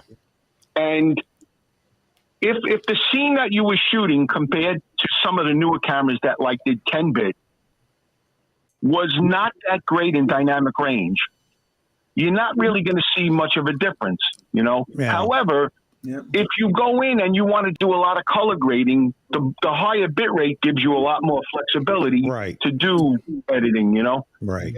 It's like trying to edit a RAW file compared to a JPEG, It just depends. And I understand that from my perspective, because I shoot a lot of JPEG and just use the JPEGs rather than the RAW. And I can see it in JPEGs often, especially in a low light sunset situation. And that's typically where I see it, is in sky, where there's so much graduation in what you're looking at. And I, at least that was the easiest way I could explain it. Now, I know there's a whole lot more technically to it than what I explained, but and he's never come back and actually said anything. But I wanted to throw it out there because this is something else a lot of people are talking about, is 14-bit RAW versus 8-bit JPEG. And this is one case where I can say I can see a huge difference. Yeah. Okay. I can see this. It's tangible to me. Well, everything's interesting, because even when you get into resolution and you talk TVs, 4K versus 8K versus high definition versus this versus that, you do get to a point where you visually, your eyes can't tell the difference at a certain point. Yeah. And now I don't know where that happens to be in terms of dynamic range. I meant to look up and say, okay, what's the dynamic range of my eyeballs? I'm not sure what that far greater than any camera. A lot greater than what any camera can do. I know that. How many times more? I don't know, but it's a hell of a lot more than what any camera can do. That's going to be the next camera that it's coming soon. From your eyes, eye dynamic range. Plant the camera behind the eyeball. Yeah, your eyeball will be the sensor. Yeah, exactly. Sensor. That would I've be tried the to best explain that to people too. You can't imagine how incredible the eye is. Yeah. Cameras don't even get near what you can discern as far as dynamic range. Well, Chuck, I think I read 20 stops about or thereabout is what a human eye can detect. I would venture to say it's even more, man, but that may be right. I mean, if you read it somewhere, but I just see it being incredibly higher than anything we have in the photo world. Yeah. I mean, how many of us say, well, you try to edit the picture so that it looks like how you see it. And the bottom line is you usually can't, because you just see it so much better. True. Oh, man. All right, Chuck, thank you for your time. I gotta get on the road. All right, buddy. Have a good one. See ya. Have a good one. Have a great holiday. Happy holidays. Merry Christmas. God bless. God bless you, brother. You too, man. Bye-bye. All right. Bye-bye. So I think the what can the eye see versus what is the brain doing is really a core part of this. Yeah. I-11 dynamic range is what your retina can discern, but your brain does all the rest. Yeah. Your brain interpolates and fits in what it thinks it can see. So the lens and the sensor, huh? Yeah, and that's really the point. So, hey, I've had a fight with this guy. Well, you know what? I'm really happy, man, that phone call. What was the most important thing that came out of that? Here, I'll help. Suck. No, I'll help you all. I'll help you all. The phone worked. Yeah. That was the most important thing that came out of that. Not to mention it spawned a great conversation. Oh, man. Well, I'm going back. I'm like way behind in the, I'm purposely went back in time here on the chat because I want to just make a comment on the Spanish Institute's comments. Okay. For photo critique. Very interesting to bring in an artist that is a painter and will give you a very interesting point of view. And I think that ties into one of my favorite photographers, happens to be Art Wolf. And anybody who's followed Art Wolf knows that he started out as a painter. He went to school to be a painter. He painted when he was very young. And so he has the eye of when he eventually went to photography. He sees things differently than a lot of people do because he had that skill as a painter. And even a lot of the books that he's done he's done books that are about nothing other than patterns that he sees in the water, patterns that he sees in the sand on the beach or the sands in a desert or what have you. And so I really agree with that comment that was made, that you bring in a painter, you get a totally different viewpoint on a photograph because. No, I agree. I agree. But, adding a painter to the mix. But, I think a common Joy or Joe, man or woman, whatever.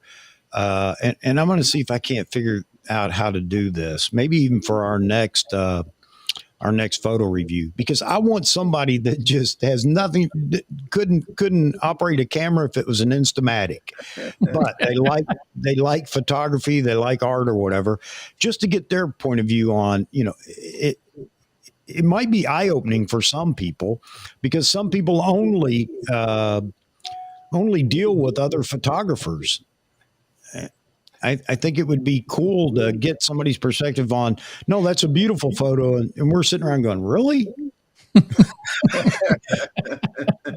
You sure? Yeah, I love it. And we're over here picking it apart, well, you're missing half the face and the other half is a big hot spot. But that's what I'm getting at is I think sometimes we forget who we're shooting for. Unless you are shooting just for other photographers to get them to critique and trying to perfect your craft or whatever. Mike Farwell just had a good comment there. And this is the way I shoot, Mike. I'm glad you brought that up. Most of the time I see the image in my head before I even take the photo. Yep. I know a lot of photographers are that way. That's what creatives do. And it's not just in photography, it's in anything. They visualize it and see the end before the beginning and then work to it. Yeah. Just golfers, like a golfer. I go as far as to say too, that I know exactly most of the time what it's going to look like when I'm done editing as well. It's just the way you think and see it in your mind. Yeah, you're absolutely right, Darren. And if you're shooting for somebody and they love it, it's a perfect photo, no matter what anybody says. That's fact. Yeah, so it's just like golfers. They visualize what they have to do for that ball to land, and they picture the flight of the ball. They picture the whole thing, where that ball is going to hit the green, how it's going to roll down to the pin. And it's very much what a photographer needs to do as well, is to say, okay, and you understand that, like if you're a bird photographer, the more you shoot a certain bird, you understand the behavior, and you say, well, I don't need to waste my shots right here because I know in about 5 seconds it's going to do this, and that's when I want to take the picture. That's when I'm going to get. Well, that adds another dimension to this. Is how many of us at times are lazy. we look at it and we don't even look at the background, and we take the photo because of the subject, and then after the fact realize, oh man, this could have been an incredible photo had I just taken a moment to analyze the scene, not just the subject. Well, and sometimes you don't have that luxury depending on what you're True. photographing. Yeah. True. But I mean, when you do have the opportunity, do you always take it to analyze it? Look at the trash laying on the ground or whatever. Yeah. Now I got to take it into Photoshop and, clean this up or whatever, when 2 seconds would have made this, a fantastic photo. Yeah. That's something Joe McNally talked about in The Real Deal. He said, there are times when he's taken a photo and realized, man, I really should have used an 85 millimeter instead of a 24 millimeter lens. I get the shot. I got the shot. It is a nice shot, but I know that it's not the perfect shot, and it would take me just a few minutes to change lenses. And I agree with him. I have been guilty of that many times. Take a moment, wait a minute. Not in cases like you're describing, David, because yes, wildlife or wildlife, you don't have any control. You can't say, no, wait a minute, wait, I'm not ready. I want to move over here a little bit to get a better background. I realize that. But, we say we see it before we take it, but we don't always see the whole scene before we take it. Yeah. Anybody else guilty of that? I know I am. Yeah. I've done it. You've always got to be aware of the background and everything, every part of it. You can't just focus on the subject. No, you're absolutely right. But, I know that. I know this, to be a fact, yet I skip that sometimes. I'm too enamored with what I'm shooting rather than looking at, could I move 2 feet to the right and make it even better, to take the signpost out of their head? You know what I mean? That's about how you set up. So when you shoot wildlife from a vehicle or on your feet, you set yourself up for what's in front of you or what might be in front of you, but you never know where it will go. Yeah. And that's the challenge with wildlife. I love Steve Perry's comment. Yeah, you just move your feet. Really? No, Jesus, what? Move my feet. Yeah, no, I get that. I get that, Andy. You're absolutely right. There are shots that there is no thought. It's capture the moment. I get that. But I wish I could say that I could use that excuse for some of the photos. It would have been fantastic instead of me spending 2 hours in Photoshop trying to remove the signpost from somebody's shoulder or whatever. And why did I miss that? Why did I miss that?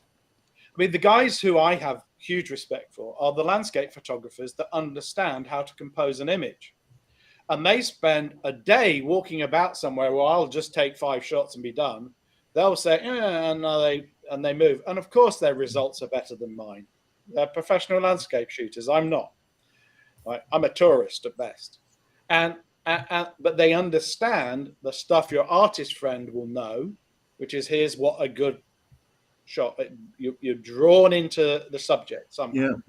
They've got a foreground interest, a middle ground interest, blah, blah, blah. And yet they've got the secret sauce of how you compose a landscape shot. Yeah.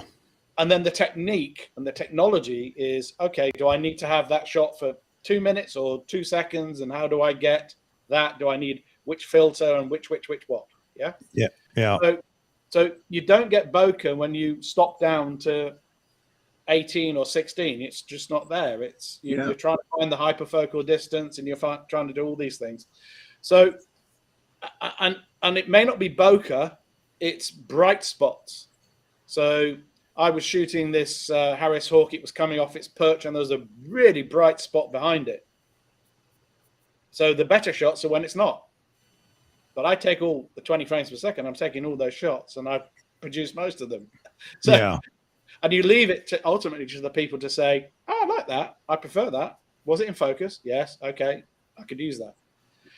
So for us, we try and move our vehicles to get the right. So I have a Rhino that was waking up, and I aligned my vehicle. I got the driver technically to align the vehicle to have the acacia tree here. So when he stood up, which he would do, I get the horn under the acacia tree. That's all I get to do.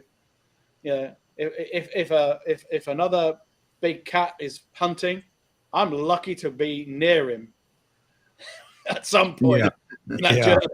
I can always get there when he's caught it or when he's tired. Okay, so this guy's telling me I don't have to worry. Okay. Well, they have a song for that called "Don't Worry, Be Happy." You know, Yeah. I agree, Charles. It is a great panel today with everybody in here. I agree. The whole team is working on my problem, and give him 2 to 24 hours. That's precision. All right, you get my attention.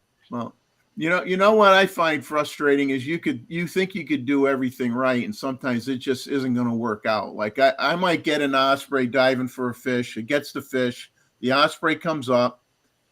I got the exposure of the osprey more than close enough to, finagle it a little bit in post. But the sunlight is hitting that fish and just completely blowing the fish out. I mean, it's sometimes more dynamic range. Right. Sometimes you just can't do anything about that, and that's going to be in the trash can. As much as you want it not to be in the trash can, there's nothing you could do about it. You start muddling with your whites or your highlights, and all of a sudden the fish turns to a gray color and it doesn't look natural anymore, and you just got to throw it away. But yeah, lighting with which you have no control over for the most part with wildlife photography is one of the biggest challenges. And I know, and we're talking about wildlife photography, and, I understand that it's very spontaneous. It's a dynamic situation, and you've got to do what you've got to do. I understand that. But all other photography isn't so much that way. Even a sports photographer can pick and choose where he's going to take his shot from. When the athlete or the object, the car, the motorcycle moves into frame for the right background. Yeah.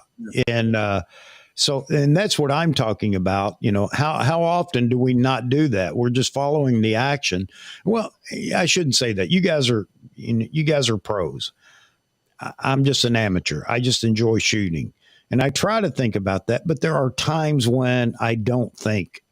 And I just see the subject and I'm taking the shot and I go back and think, man, why didn't I take 2 steps to the right? Or why didn't I move a little bit or change positions to get it from another angle?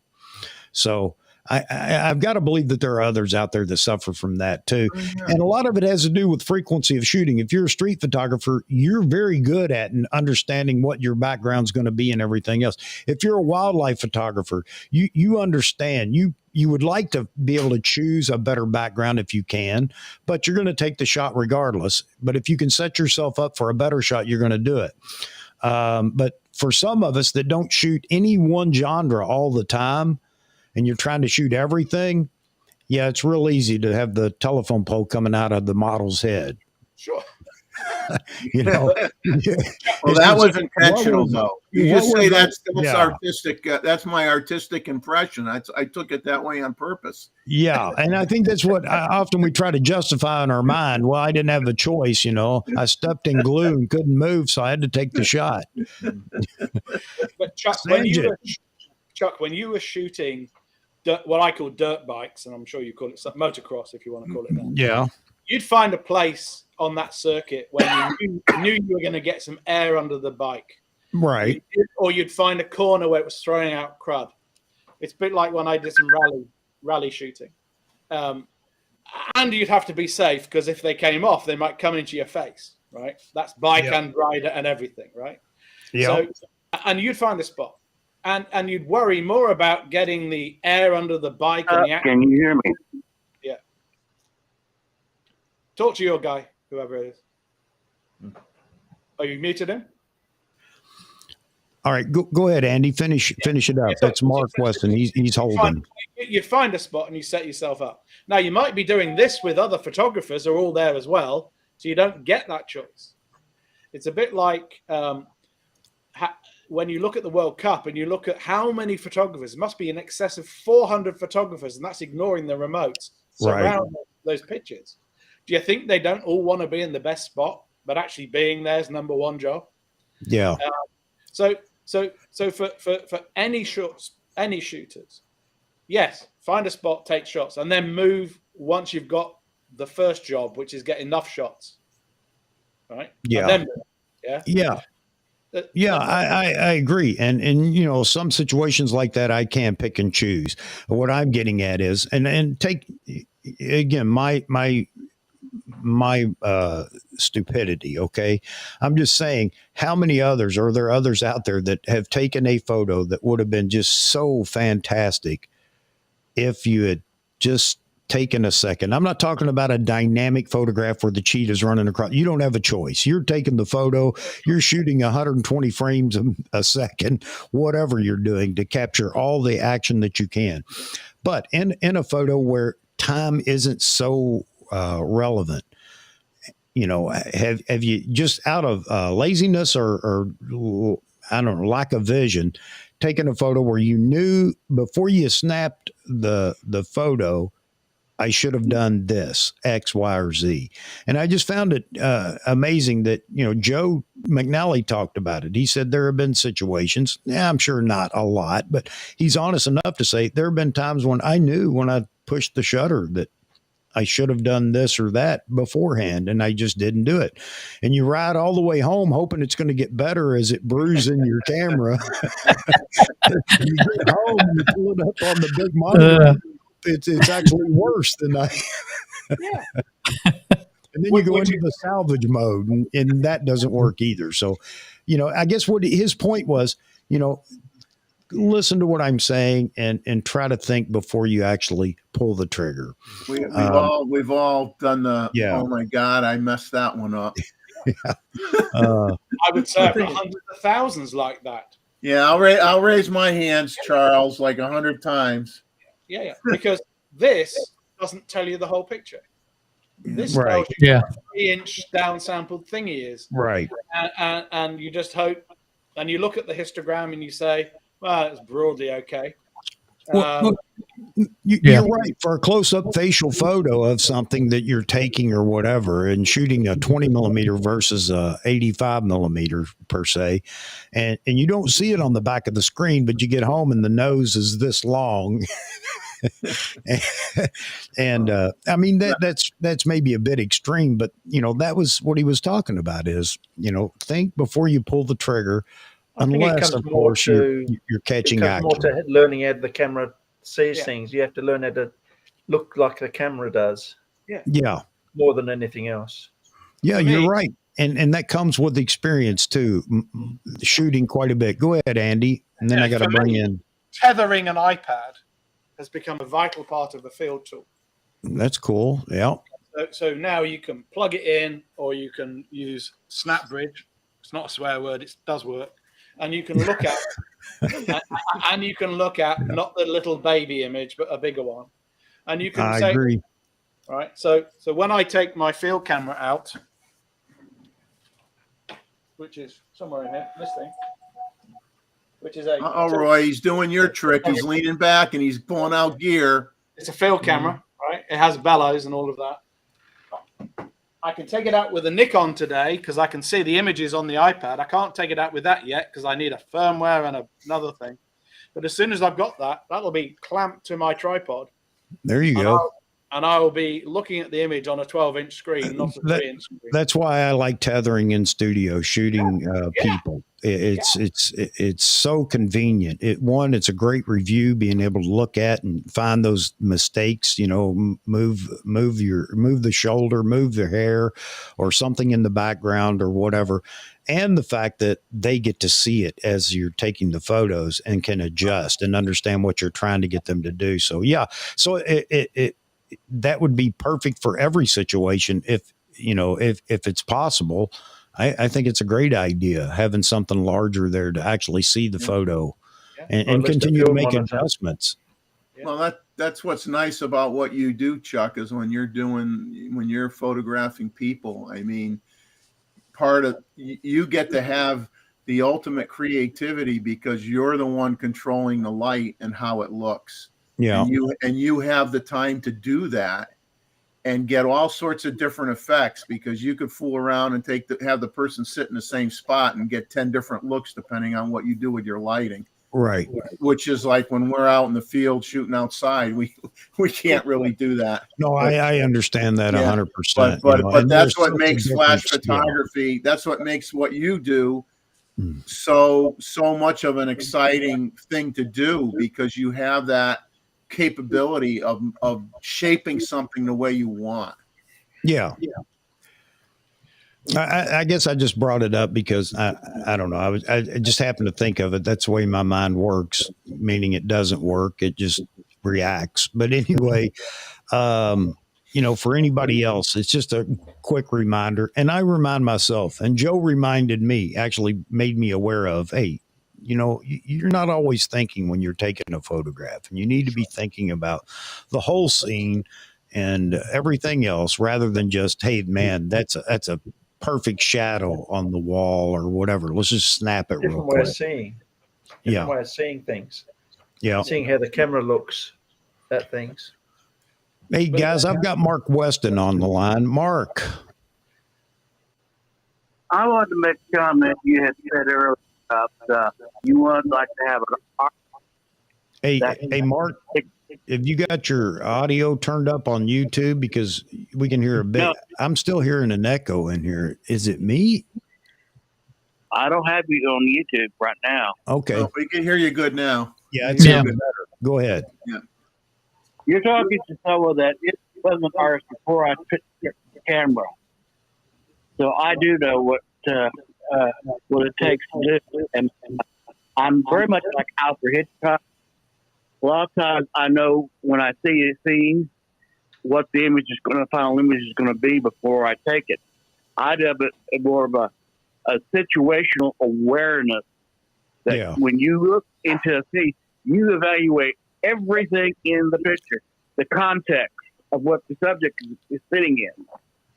You have to do that. If you don't, you won't make a great picture. It'll be just another ho-hum picture. Yeah. And I have been in I've been to the main photographic workshop, and we've walked around the town there, and it was all picture postcard pretty. If I took pictures like I would normally do, it would be cliche. And you have to learn if you're doing landscape, you need to walk your landscape before you take a picture.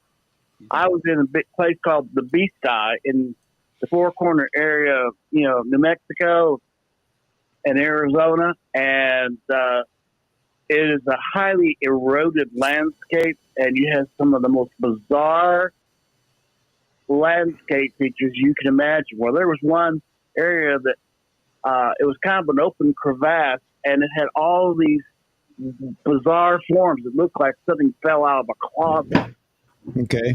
And I didn't know at that time, how I was going to photograph that and how I would do the image. Now I know how I would do it now. Yeah.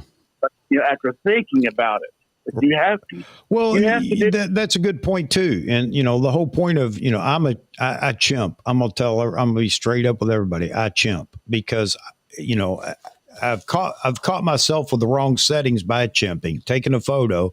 And had I not looked at the back of the camera, I'd have taken a whole lot of bad photos and then been miserable when I got home.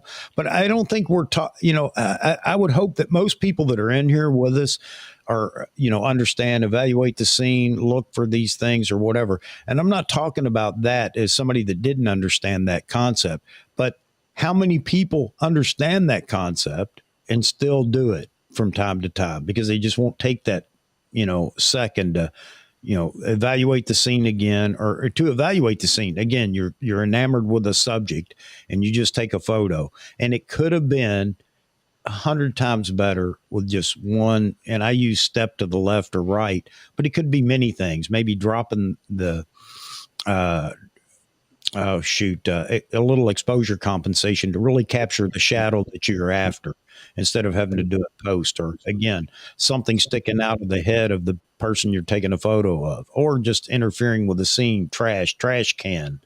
And I mean, that's what I'm talking about. And you know, it's something people may do. I saw the picture immediately, and I took it. Yeah. Yeah. And the same way with the Endless Horizon. Yeah. I only made one editorial change on that picture, but that change made the picture. Yeah. Well, you know, and in the film days, it wasn't possible. That's why you really had to study what you were doing or take what you get. And but today in the digital world, I mean, you know, it's one of those things. If you do it beforehand, great, and we do it most of the time. But there are times when I'm guilty of the garbage can is, you know, very visible in the background when it wouldn't take much to get past that, you know, to change that my angle of view or whatever. So that's all I was talking about. And again, I would hope everybody here on, already understands the whole principle of evaluate your scene before you snap the shutter. And if you're taking portraits, just because you have a person in front and you snap the picture, that the human face can show you in milliseconds a different thought that's come across that person's face, and it gives you a separate interpretation. Yeah. And you're aware of watching that, you better. No, you're absolutely right. And that's a whole different subject to talk about, especially when dealing with models or people that are non-models. And I was dealing with a couple of ladies that, you know, they're not models, and they were interested in playing around with the concept of it and doing micro expressions. Lots of photos. We took hundreds of photos that there's very little difference between each one unless you really sit down and look at the photos, and so that they could understand big movements aren't always the big things that make a difference. So anyway, yeah, absolutely. And Flintlock Arthur says, who's the guy on the phone? Well, this is Mark Weston. He's out in Texas. And he's an old film shooter, and he's had photos entered in our review. And if you go back and check a few of the reviews, Arthur, you'll see his photo come up, and you know, he's always got something interesting to look at. Unfortunately, I'm in dry dock. I fell and broke my arm again, so I can't do anything, and my computer's all, you know, this and that. We've had to move, and we're trying to get me moved back into the house after the fire, and it's been a mess. Well, buddy, I hope you get it all cleaned up and fixed up. I hope you heal quickly. And yeah, man. Yeah, we wish you the best. That's not anything anybody wants to be dealing with. That's for sure. No, that's right. All right. I couldn't hear what he said. He said that hope the best for your healing and everything. And, you know, it's nothing anybody wants to hear is having to deal with the fire and things like that. Yeah, it's been a nightmare situation. Well, buddy. And Cary Grant and Irene Dunn did a movie called Mr. Blanding Builds His Home. Yep. I just watched it not long ago. Well, I could write a sequel. Mr. Weston rebuilds his home. It is so improbable. It would be like a comedy. Yeah. But I just want to get this point about, be situationally aware. And Leonardo da Vinci would do things like he was painting, The Last Supper, and he'd have that scaffolding up and had long painted the whole mural. And it would be up for a year or so, and then he would come back in, take one look, take a brush, and then do one quick stroke and leave. Yeah. It's just letting the eye adjust and know the subject. Yeah, as far as the basics go, everybody should know, if they don't know, evaluate your scene before you press the shutter. Just understand that there may be times when you're not going to do that, and that's what I was bringing up. And I've had photos that would have been fantastic. Yeah, but I didn't take that split second that I had. I actually had the opportunity to do it, and I didn't take it because I was too lazy. I didn't change a focal length or something like that. Just bringing it up so everybody can, think about it. angle or, to the left or to the right, Yeah. It's the little things that make the difference between, a good photograph and a great. You're right. You're right. And everything can't be photoshopped. And that's when you're really upset that you didn't take a moment to fix it beforehand. Yep. Exactly.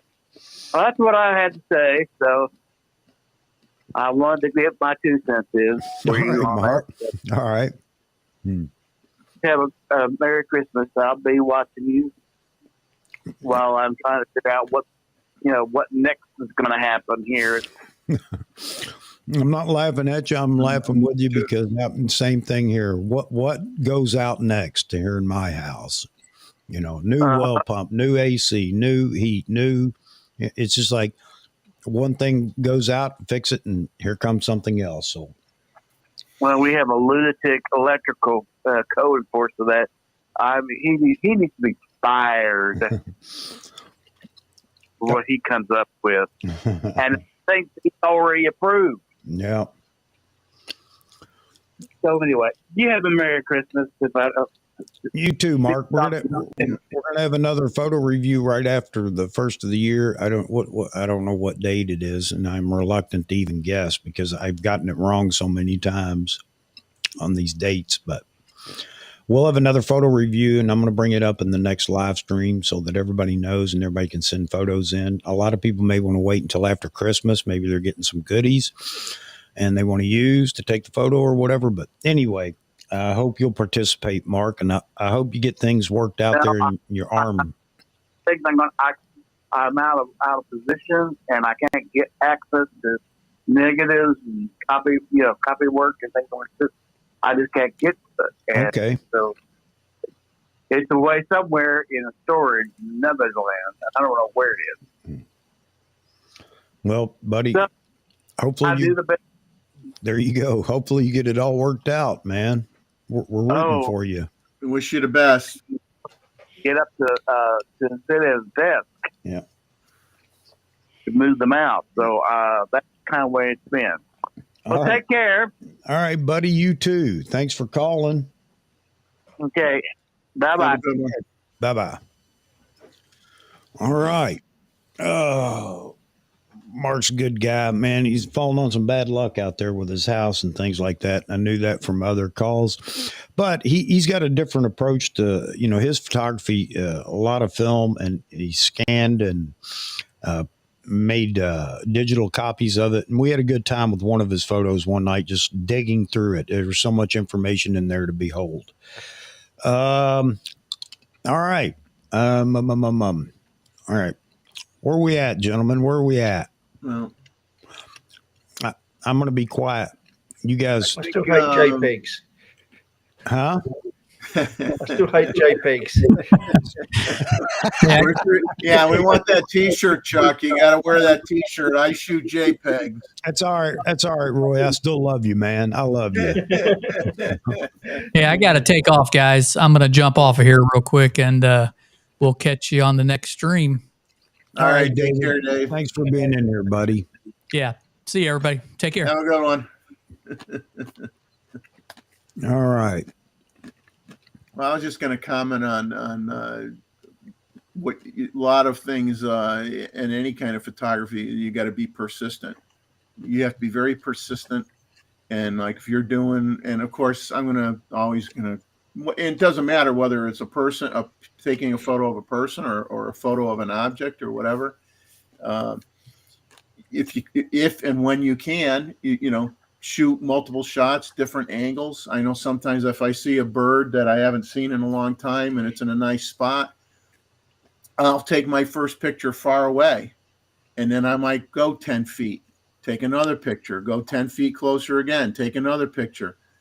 Get as close as I can, but I'm going to make sure I get a shot of that subject, and I'm going to continually push the boundary, without doing something, stupid to the bird. I'm not going to, get so close that the bird feels threatened or I change its natural behavior. But Yeah. You know, if I'm far away, I'm going to work my way a little at a time, closer, and until I feel, okay, this is as close as I want to go. But I always take pictures along the way, so at least I have a shot. And then even with like an early morning light, you know, I'm going to shoot wide open. I want the background to get blurred out. I'll stand there and I'll look through the camera and I'll look at the bird, and then I'll take a few steps to either side and see if that background color changes. You know, whether I got green behind the bird, or I get some colors from the sun if I turn a little bit more and I get more of a nice blend of color, and then I'll say that's the background that I want to be blurred out with that extra color or whatever. And but you can do it. Right. And we all do this. We have our pre-combat checks, okay, Yeah. before we go into the battle. Yeah. And I get that. But that's not what I'm talking about. I'm talking about the moment you get lazy and you don't. Well, do it. that's when I haven't had a Coca-Cola before I left. And maybe just understanding that you can get lazy will help some folks. And after talking with Joe that night, I just thought, that is me. I have done that on numerous occasions, and I need to make sure that I keep that in the back of my mind the next time I think, I really need to change the lens instead of being the old me and it'll be okay. And it isn't. Maybe I'll change the lens, do the right thing for a moment. Or you use your Zoom. Well, you know me, I'm a Zoom person too, because I can't afford all the primes. Yeah. So, oh man. So how goes your phone debacle there, Mr. Andy? We wait to hear. How they're going to communicate since they turned my phone off, I have no idea. Yeah, that's interesting. But we wait to hear. It's 2 hours to 24 hours, and I was listening to the Greys live stream today, and I can commend to you some of the things lower down. Like I'm looking at the wildlife photographer of the year shots right now, and you've got to have a strong stomach for a couple. And that's the one I'm ticking, by the way. It's about 16 out of 25 in.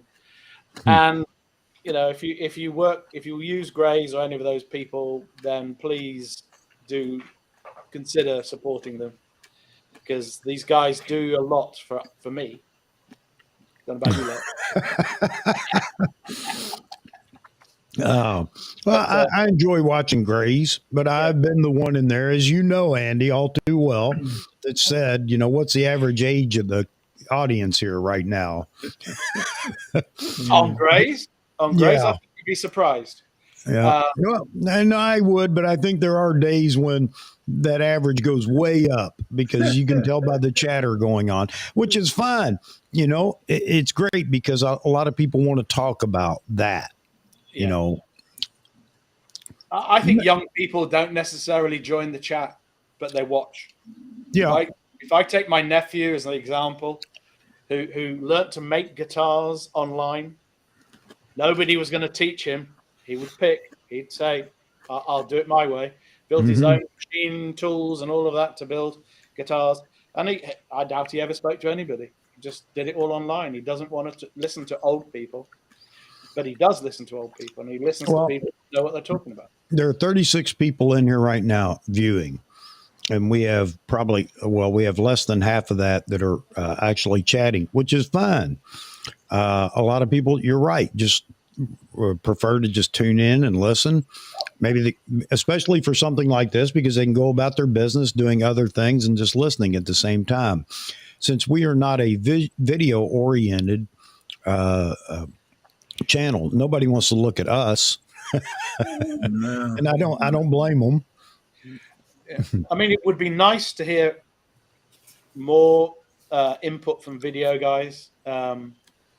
My issue is what I make as a video, as you might have seen if you saw my red deer one, was, I'm there, I've taken my shots, and now I'll shoot some video, because I'd never had a plan to do that. It's lousy.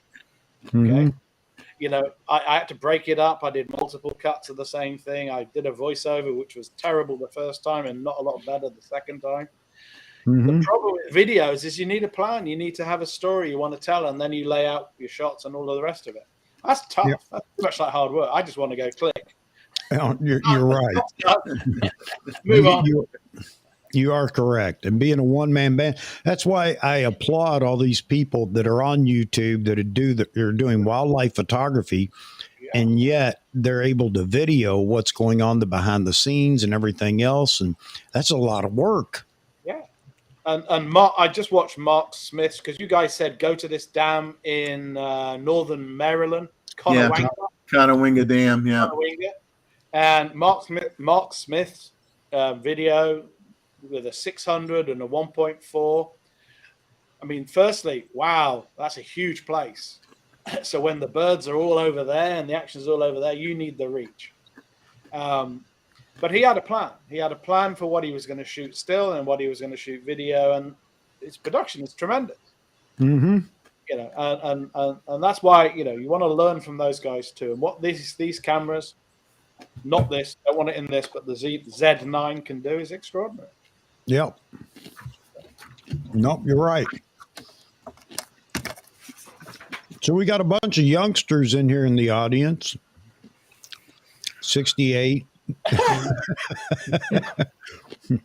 55. There we go. And believe it or not, I do have a few viewers that are younger. I mean, like in their 20s. And I've received an email from one of them, you know, just talking about he enjoys the chats and everything else, which I'm happy that he enjoys it. But he just listens. He doesn't participate in the chat, which is, again, fine. Because I had asked for, you know, I'd like to get some younger shooters in the chat as well, because they have a lot to offer, especially us old people that are stuck in our ways and don't want to hear, you know, that video is real and it's part of what. Speak for yourself. Yeah. And I understand that most of us are willing to say, I don't care. You know, but. This guy gets she-weight in here. Oh, God. I'd have to leave. Don't say that. she-weight in here, that's all. My feedback to the DP review team with the worst camera of the year being the Z30 was, I told them they're too old, because they said it doesn't have an EVF, and I said, well, nor does that when it's working, you know. And all the kids today don't need a viewfinder. To mark a camera down, not looking at its output, is dumb. They didn't like the comment, and obviously it didn't stay on the site very long. Negativity is cancelled out, of course. But you know, we don't understand. I don't understand half of what Nikon is saying about these creatives. What is the creative? What is the thing they're doing for them? I don't understand it. You know what? You know, my parents didn't understand me. I didn't understand my children. and the cycle goes on. So it's the same thing here when you're talking about these creatives. To me, it's like, really? You know, it doesn't move me any way, shape, or form. But in that generation, you know, it's a big deal. And again, going back to Nikon needed to reach out to the younger audience, because they need these people to come up in the brand and not just hope later on they'll switch to the brand. I mean, that's just part of their marketing. It has to be part of their marketing. Sure. We may not like it because you're wasting good production time on that thing. I can see a use for it, though. You're going to say 200, 600, aren't you, Chuck? It's coming. It's coming. Yeah. You know, and a lot of people pick on me about the Z30, because when the Z30 came out, I was not happy. But then again, I am the petulant child, so I have an excuse. But it wasn't the camera itself. It was the fact that I just saw it as taking up some very important production line space, and there could have been something else at the moment. Z8. Yeah, or I'm open to the Z6 III too. Either one. Give us one of them. We need a 2-camera lineup instead of a 1-camera lineup. And I know that aggravates the Nikon purists when I say that, because we have the Z6 II and we have the Z7 II. Yes, we do. But anyway, I'm not going to go into that. That just opens me up for a rant. But yeah, I wanted a companion to the Z9 with this technology. Sure. That's all. And there are so many people that are waiting for that. And again, now I'm going to get on a rant. I'm trying not to. It's killing me, but I'm trying not to. Pull back the reins. Pull back. The oh shoot. Well, there it goes. I got rid of it. My age caught up with me, and I forgot what I was going to say. All right. No. There's a pill for that. Yeah. A little blue one. Pill for everything, right? That only brings back one memory, the little blue one. No, there is some good trials on the Alzheimer pill. Oh yeah, It's coming. Yeah. I may have to check into it. I need that. Anyway, carry on. Keep going, Chuck. I was just going to say that, so many people are waiting for that technology in another camera. And now is a great time. And let me follow that up with, now is a great time. If you're not so interested in this, latest technology, Nikon tech, it's a great time to go buy a Z6, Z6 II, Z7, Z7 II. Man. D850, D500, whatever you can get hands on. Buy a used DSLR. I mean, well, I'm talking about in the mirrorless world. Yeah. In the mirrorless world, there couldn't be a better time. There may not be a better time for a ways down the road, but right now the Z6, Z6 II, Z7, Z7 II are dirt cheap, and it's definitely time to jump on those opportunities. If again you're not worried about the newest tech from Nikon. But there is a whole other audience out there waiting for this newer tech that aren't going to buy the Z9. So that's why I say I'd like to see Nikon get the companion body out there, whether it's Z8, Z7 III, or Z6 III. Get us a companion body out there. That's it. The only certainty in life other than death and taxes is that a lot of people will just hate it because they like to hate things. Yeah. No doubt about it. Okay. I don't care. Okay. No doubt. I've lost my live chat. I don't know what I did. I've had that go away on me more than once, that's for sure. Oh, man. So, Darren Francis, you've got a British-ish flag on that. It might be Canadian. I can't quite see it. What are you shooting, mate? What do you shoot, Darren Francis, in the chat? He's a sports shooter. Gear, not gear, what subjects? Yeah. And by sport, which sport, please? I'll let you answer, Darren. He sent some photos in on our photo review. Yeah. I don't know what all he shoots. Yeah. Which sport, Darren? But he sent us a photo. He shoots hockey quite a bit. And by which you would call it field hockey, and I just call it hockey, because even today we don't get cold enough.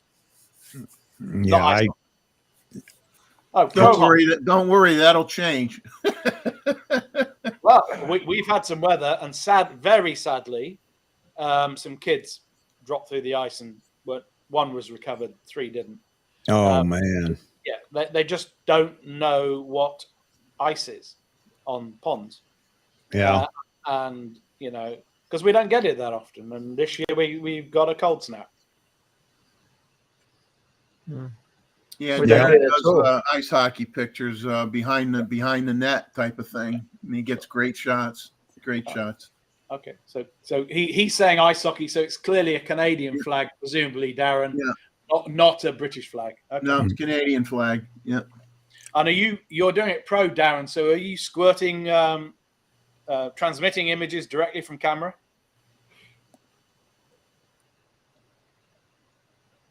Yeah, he's a Canucky. Vancouver.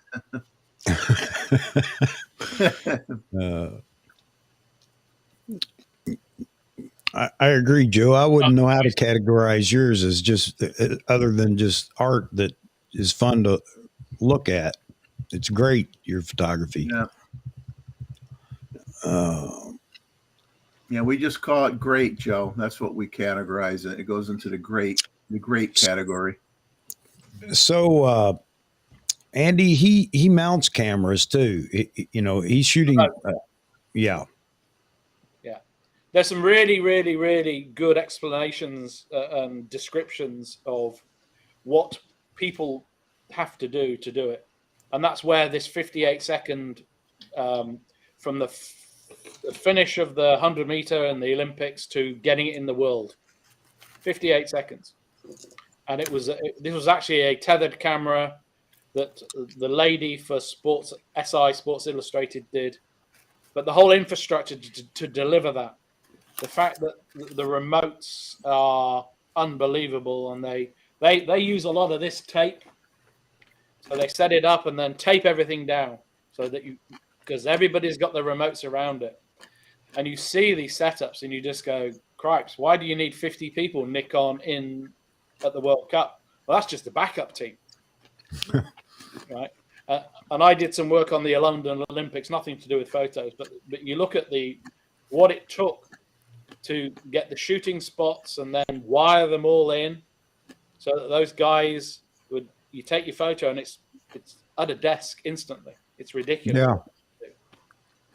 So they have to get it right in camera, of course, Chuck, and that's what you've been trying to do. You have to get it right in camera.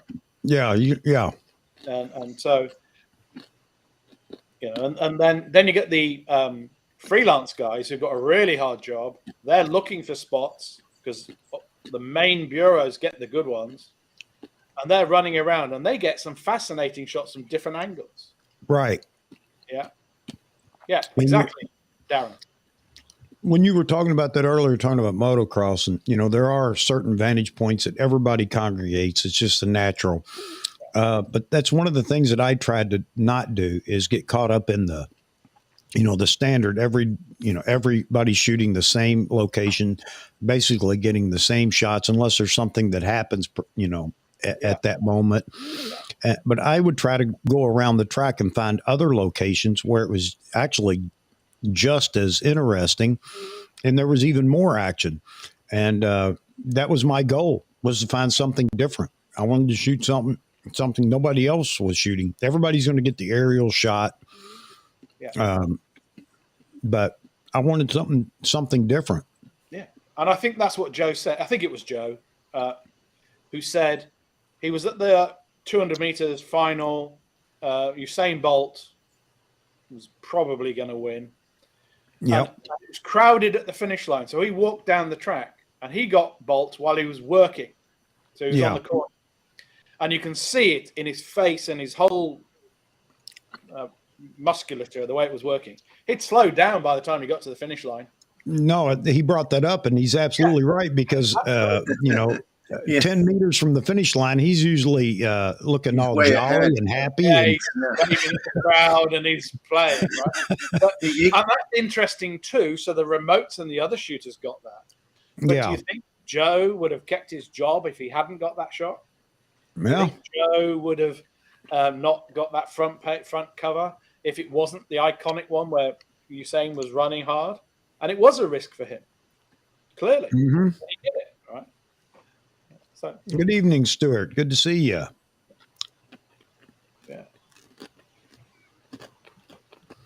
Yeah, I agree, Darren. It seems horrendous when you're outside and really tough to get inside, get accreditation. I've wanted to go to some sports games here, some pro level, and I have to pay the guy to bring me in, and it's really tough for them to get in. And that would be football or this other game called cricket. It goes on for days. So some people have asked before, especially for live sports or real sports shooting, pro level sports, whatever it is, motorsports, team sports, individual sports, how do you get into it? And there is no easy answer to that other than hard work, because it takes a while. It's so hard to get into that genre. It's a crowded field there at the top for any of those shooters.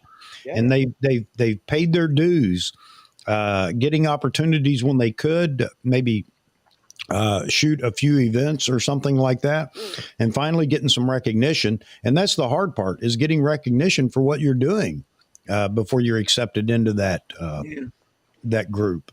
And it's probably start off with high school sports and develop your style and get your skill set up.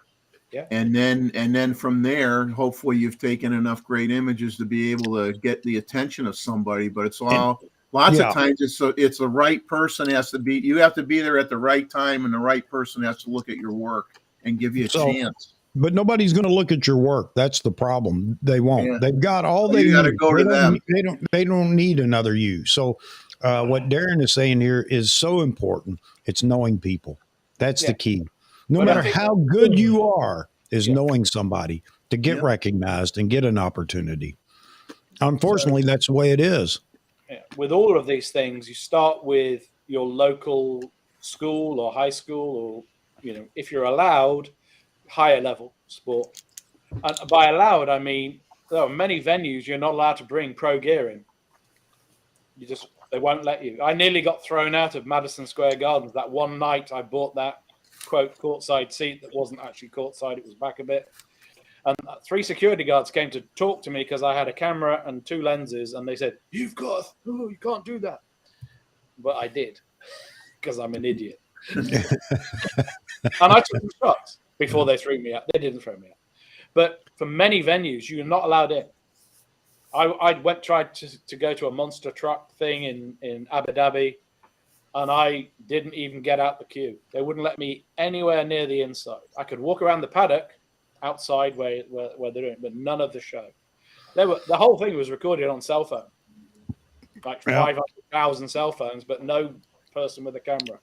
Well, every one of these sports or venues or both have restrictions because they have a set number of people that are shooting for them.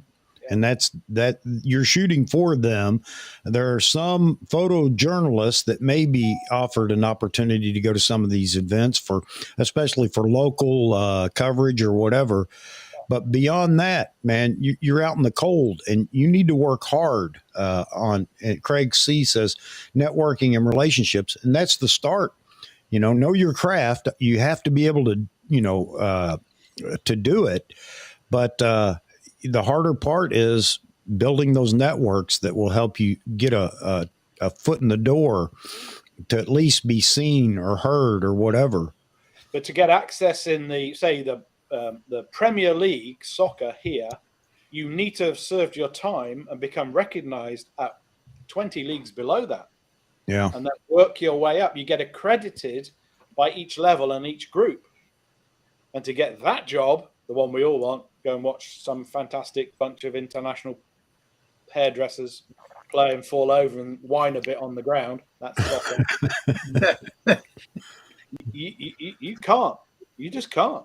I have tried and will try again to buy a one-time access with any event now. You can shoot from the stands if they let you in, but that's not the shot you want. You want to be down and close. You want to be down and close to the pitch, at the level of the pitch. And for that's for the pros or the people that are accredited. Yeah. Yeah, I hear you, Charles. In the digital age, it has spawned a lot of photographers that shoot local events and things like that. Yeah. And then they're selling their shots because the tracks in that venue, local asphalt or dirt tracks, it's not considered a pro media sport. They don't get the attention. Right. Usually. And the thing that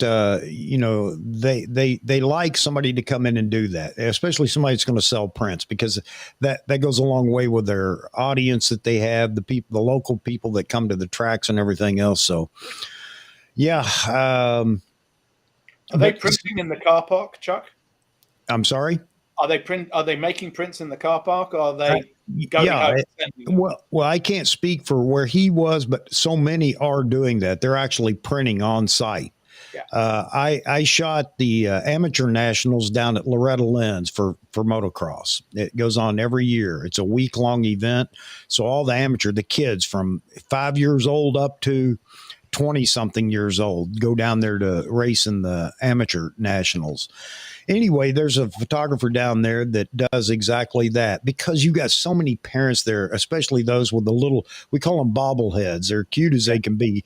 You know, they got this big helmet on and they're only like, 3 feet tall, but they're as brave as anybody else. And they're out there going at it. And he shoots all those. He will shoot if asked for a particular rider, but he's shooting all the riders, and then he offers the prints for sale. And he does a great job. I mean, great business for him. So yeah, that goes on. And there are some car shows that have gone up here in Connecticut where a photographer would come in and shoot the event and sell people photos. He would print on site as well.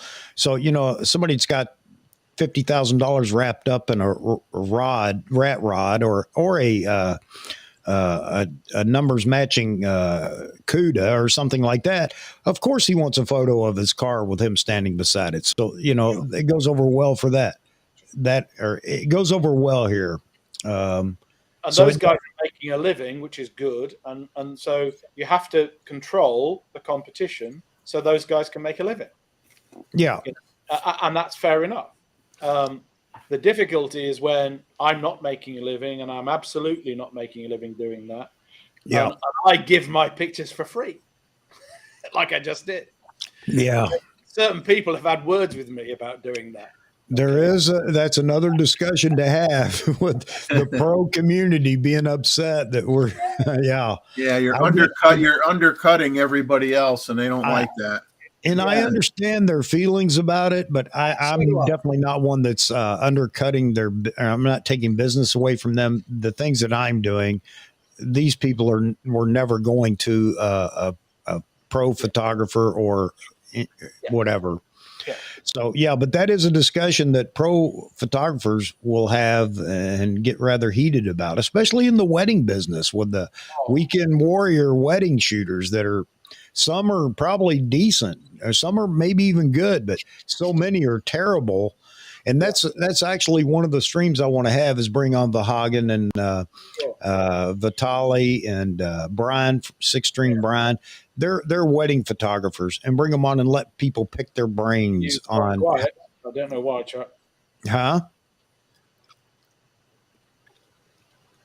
Have I gone quiet? Has everybody gone quiet? No, you're good. Yeah. Can you hear?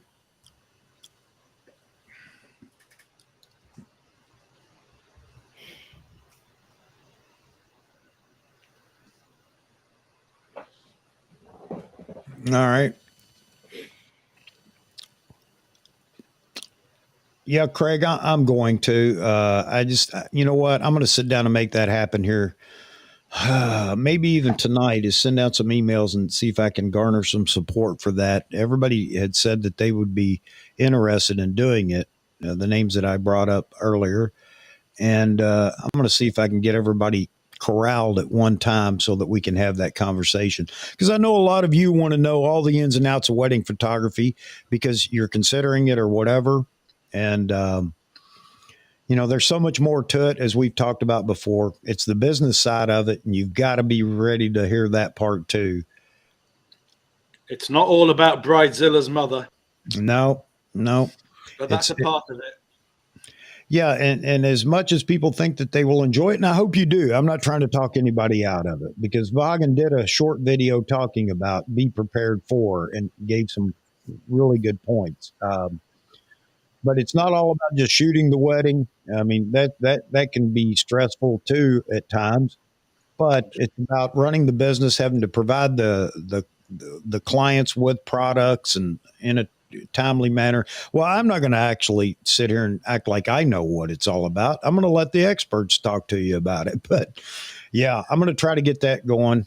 I'll try to get a hold of the individuals, maybe even this evening, get some emails out and see if we can put this together. It's the same for me when I watch Peter Coulson, who's that other photographer in Melbourne, who shoots scantily clad ladies. He does. Yes, he And does. he's a cool dude. Yeah. But when you listen to his technique, it's about how you get the model to think about something, not just this, right? Yeah. Right. And that's I think in once you've got past the technique and the lighting and all that stuff, which is detail, it's really how do you communicate with the model and get them to actually give you an expression that's different or better or something that Yes. gives life to the image. And I think for me, as a non-human shooter, as in I'm human but I don't shoot humans regularly, they run away too quickly, as I say. My subjects run. I'm this whole fat guy, just. Yeah. That's sad when they can run faster than a cheetah to get away from you, Andy. They can drive faster, and they tend to have big boyfriends. No guns though. But it's that technique. I think that subject of how you communicate and train. That's Peter's word, not mine. Train somebody to sit in front of a lens and do something, right? And not just by joking about, but get them to do something. I think that's really, really key. Yes, It is.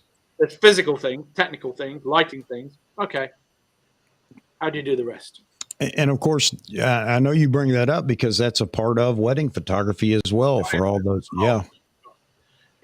And when do you unleash Bridezilla to get the big shot of 100 people all looking at the camera at the same time in the same place while the sun is setting to get that perfect backdrop? God, none of them blinking. Give me lion. And half of them are drunk. And I've shot a lot of events, car events and things like that up here just for a friend who is a promoter, and I enjoyed it. Yeah. But he'd always have a big group, not always, but there often would be a big group of folks he'd want to get together for a group photo. And, that you're so right. Trying to time it so everybody's looking and then telling people, I'd have to tell them, if you can't see me, I can't see you. So move now. I found a school photo where the camera was on clockwork. All right, so there's 800 lads, because it was a boys' school, all up there on platforms, and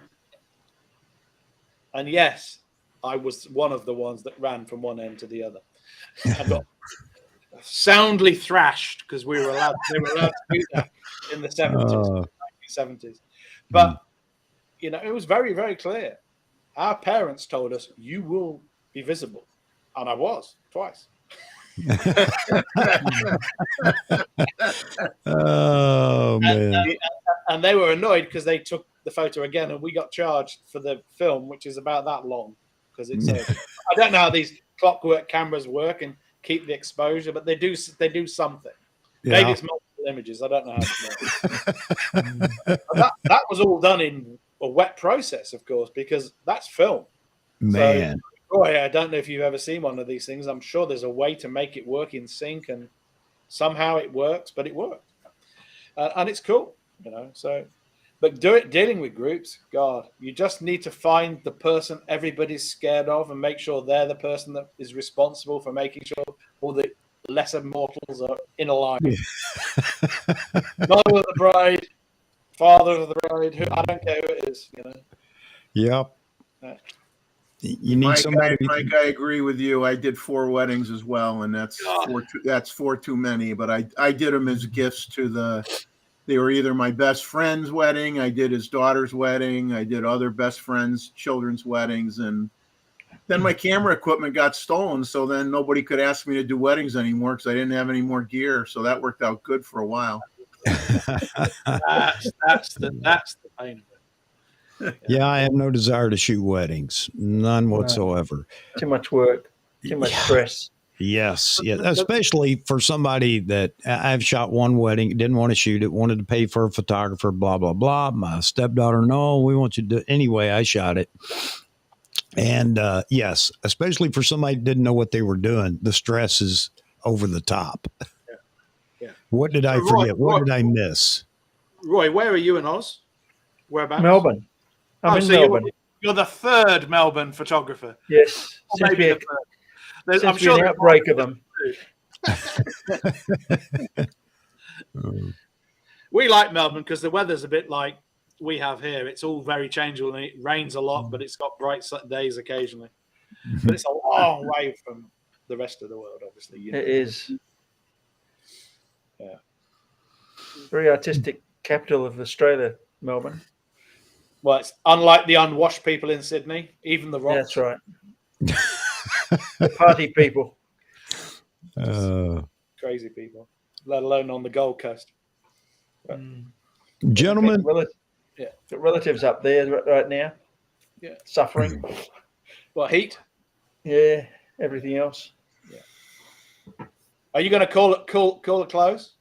Yeah, I'm getting ready to. I think I've got some things that I need to do. Let's see the hat. So I just thought I'd raise this because I reminded myself of a Texas connection. This is a founder's hat from #1 British Flying Training School in Terrell, Texas, where in 1941, U.S. Congress allowed us people at war to come without breaking your non-war's footing to come and learn to fly. And Terrell was where my uncle went in 1943. Okay. And so there was some kind of anniversary, but they did this founders cap thing. Before then, we were in British territories, and I just love that connection. And we're trying to do something at some point to keep it going. Now there's almost none of that generation still living, and it's just a wonderful thank you back to your guys. And we talked about service last time briefly. You know, I've not served, but I do have family members that did, and you know, I know my uncle who was put on a boat in Liverpool. They landed in Halifax in Nova Scotia, got on a train which landed somewhere presumably near Dallas, and however long it took, they were on that train, presumably in cattle carts. Yeah. And then they were fed. This is the thing. You come from very poor London, no food, to the States where there was more than just food. They were fed and made very, very hospitable, and they learned to fly. Not all survived that process, as was inevitable, but the last of them, I think, still living. He must be well over 100 by now. But you know, my uncle passed a few years ago, and it's just nice to remember those connections every now and again. It is. And I love when people do bring that up and talk about it, because I think that we're losing that. We're losing so many veterans now. I mean, it's tremendous. And, you know, what the current generation may not understand for whatever reason is how much we owe them for their willingness to stand up and do what they did. But I guess things have been so easy in their lives over the years, they don't recognize how hard it was. And I mean, how close we came to them not being able to enjoy this life that they have today. So, yeah, I don't want to get on that soapbox, but we do owe that generation definitely so much for their willingness to stand up and fight. Yeah. Mm-hmm. Thanks for that. Hey, Andy, get out of the way. We want to see that. We want to see that leopard behind you. Which way? That one? There you go. Yeah, wow. There we go. So that's Lulu Car. Yeah. That's Lulu. So it's Lulu, the mother of Lulu Car. And it's a leopard with a curly tail. And when I went to an Epson training center where the boys were into teaching us about retouching and all the rest, the first thing they did is, you see those grass stalks behind? Yep. They got rid of that. I don't know. In this image, I like it. Yeah. Well, so there are some grass stalks that I got rid of. It took me days. This is what I did spend time getting those down, cutting these off a little bit. But what happens with the leopard, and this is probably about 4 or 5 o'clock in the day, is they come out from their den where there's a cub or two, typically one, and they find a termite mound and they warm themselves up. They do a lot of stretching and moving. So I've got the whole journey of this leopard. And we were 30 yards away. So I can't remember what lens, probably 400, maybe less. And she just sat there looking at us and looking away and looking at the distance, warming herself up, because her prime hunting time is when the sun's started to go down and animals start to get distracted. Her daughter, Lulu Car, we were driving back to the camp, literally jumped and landed on a deer that was hiding in the long grass. And we sat there as she dragged this thing, maybe 300 yards. And a female leopard typically struggles to get the prey up a tree, which is what they do to keep it away from the hyenas and then other big predators. And not to be too graphic, but basically they make that job easier by emptying the carcass out at this point. And then they drag it up the tree and they'll feed on it for a couple of days. Well, I got to say, a leopard, first of all, beautiful catch. Yeah. The pose is fantastic with that tail. I know that's typical, but you don't always catch it in that position. And the warm colors in the background, man, it's just one of those photos. It's stunning. So we're mildly shooting slightly up, which is always a good news if you don't have blue sky. But so there's trees behind, etc. And yes, very wide open. Yeah, as wide as you can get it. Yeah, so beautiful photo. Leopards are I wish I could show you my best ever shot, which was in the Kruger, what's known as the Kruger Pan or Kruger watering hole, where I think I've told this story before, where we were told there's this 12-year-old female that stays in a ditch near the water. She waits and waits and waits, and that's when I dropped to D5 with the 400 out the window. Not a good idea. Doesn't matter how many screws you've got in the mount, it still rips out. But I had other cameras, which is why you don't just travel with one. And 1.6 seconds is how long the action happened. Wow. And South Africa, yes, been there, going back. But I like the private reserves. I'm sorry. I like Mala Mala, Sabi Sands, those ones around the Kruger. Inside the Kruger is just warfare. And I like Botswana and Namibia, where the whole African thing is, in certain parts of Africa, tourism is really important to the economy. In South Africa, it's less important. So they're doing things for the right reasons, their reasons. In Kenya, Tanzania, Botswana, and other places, the shooting is fantastic, but your role as a tourist is more important to the economy. Yeah. So they look after you more.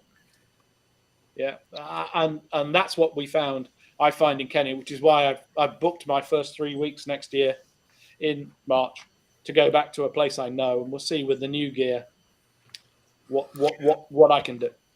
Well, I just wanted to scoot you out of the way because I got a peek at it when you moved and grabbed the hat. But yeah, it's a beautiful print. Yeah, wonderful. I just wanted to scoot you out of the way because I'll hide it.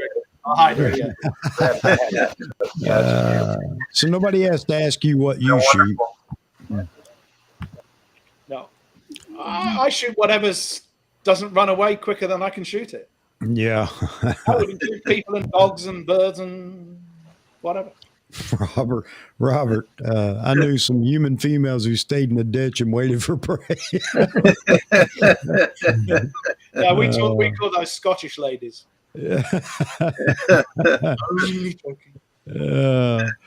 All right, gentlemen, I'm going to wrap it up so I can get some things done. Mama expects me to actually earn my living here. So, but it's been an enjoyable afternoon, a lot of conversation, way too much to try to categorize in a couple of sentences. I hope everybody that's been in has enjoyed it. And I hope you'll, for those that missed out, somewhere in the beginning or in the middle, we'll come back and rewatch. I think you'll enjoy it. Mm-hmm. Andy, thanks for joining us. And so everybody's asked about YouTube, Flickr, and what else? A web page. Yeah. What do you have? And would you email me so I'm actually going to start when you're in, I'm going to put it in the description so people can go find you. Just search for Andy Miller Photo UK, and you'll find too much crap. It's hard to tell what Andy's thinking most of the time because he just doesn't, tell us. There's no filter. It's always interesting having you in here, Andy. I enjoyed it. And Roy's been quiet, but Roy's getting a little more, he's getting to the point now where he actually, talks a little more. And Roy, you're welcome. You just got to butt your way into the conversation. I've got to have something to say first. I mean, it's awkward to got something to say. I'm not like most people. I find it hard to believe that you don't have anything to say. Now, I bet if we bring up some weird model Nikon, then you I'll butt in then. You go scrambling through boxes to show us. Jeffrey, as always, man, thanks for being in here. I always enjoy having you in here. So we've got one YouTube channel that you need to go check out, folks, and that's Jeffrey, and his channel is Selective Imagery. And if you haven't checked it out, I wish you would. And again, for us small guys, consider going over there, giving him a like. He puts in time. That's what all the content creators do. They put a lot of time into this. So go over and give him some love. Give him a like. And if you're not subscribed, even consider subscribing. For the rest of us, well, we'll just bang it out on our own over here. We're gonna get Roy to start a YouTube channel shooting scantily clad ladies, and he's down there near. I'm waiting for the Roy Bixby photographic museum is what I'm waiting for. That's what I'm waiting. Yeah, the Roy Bixby Nikon Museum. Nikon Museum, yeah. You probably have things Nikon. Yeah. All right. So Andy, thanks again. Roy, thank you for being here. Jeffrey, as always, thank you for being here. Hope everybody will join us Saturday night at our 9 p.m. Eastern time live stream. Yeah, the topic is yes. Yep, that's what it is. That's the topic. We always seem to do better when you guys drive the train in the audience there. Hope you'll join us again. And gentlemen, I'll let you say your goodbyes or wave or whatever you want to do. Thanks. It's been a pleasure, guys. Come up here. Salute. All right. There you go. All right. Talk to everybody Saturday night, if not sooner, some way, through text or email. Have a good one, everybody. See you Saturday night.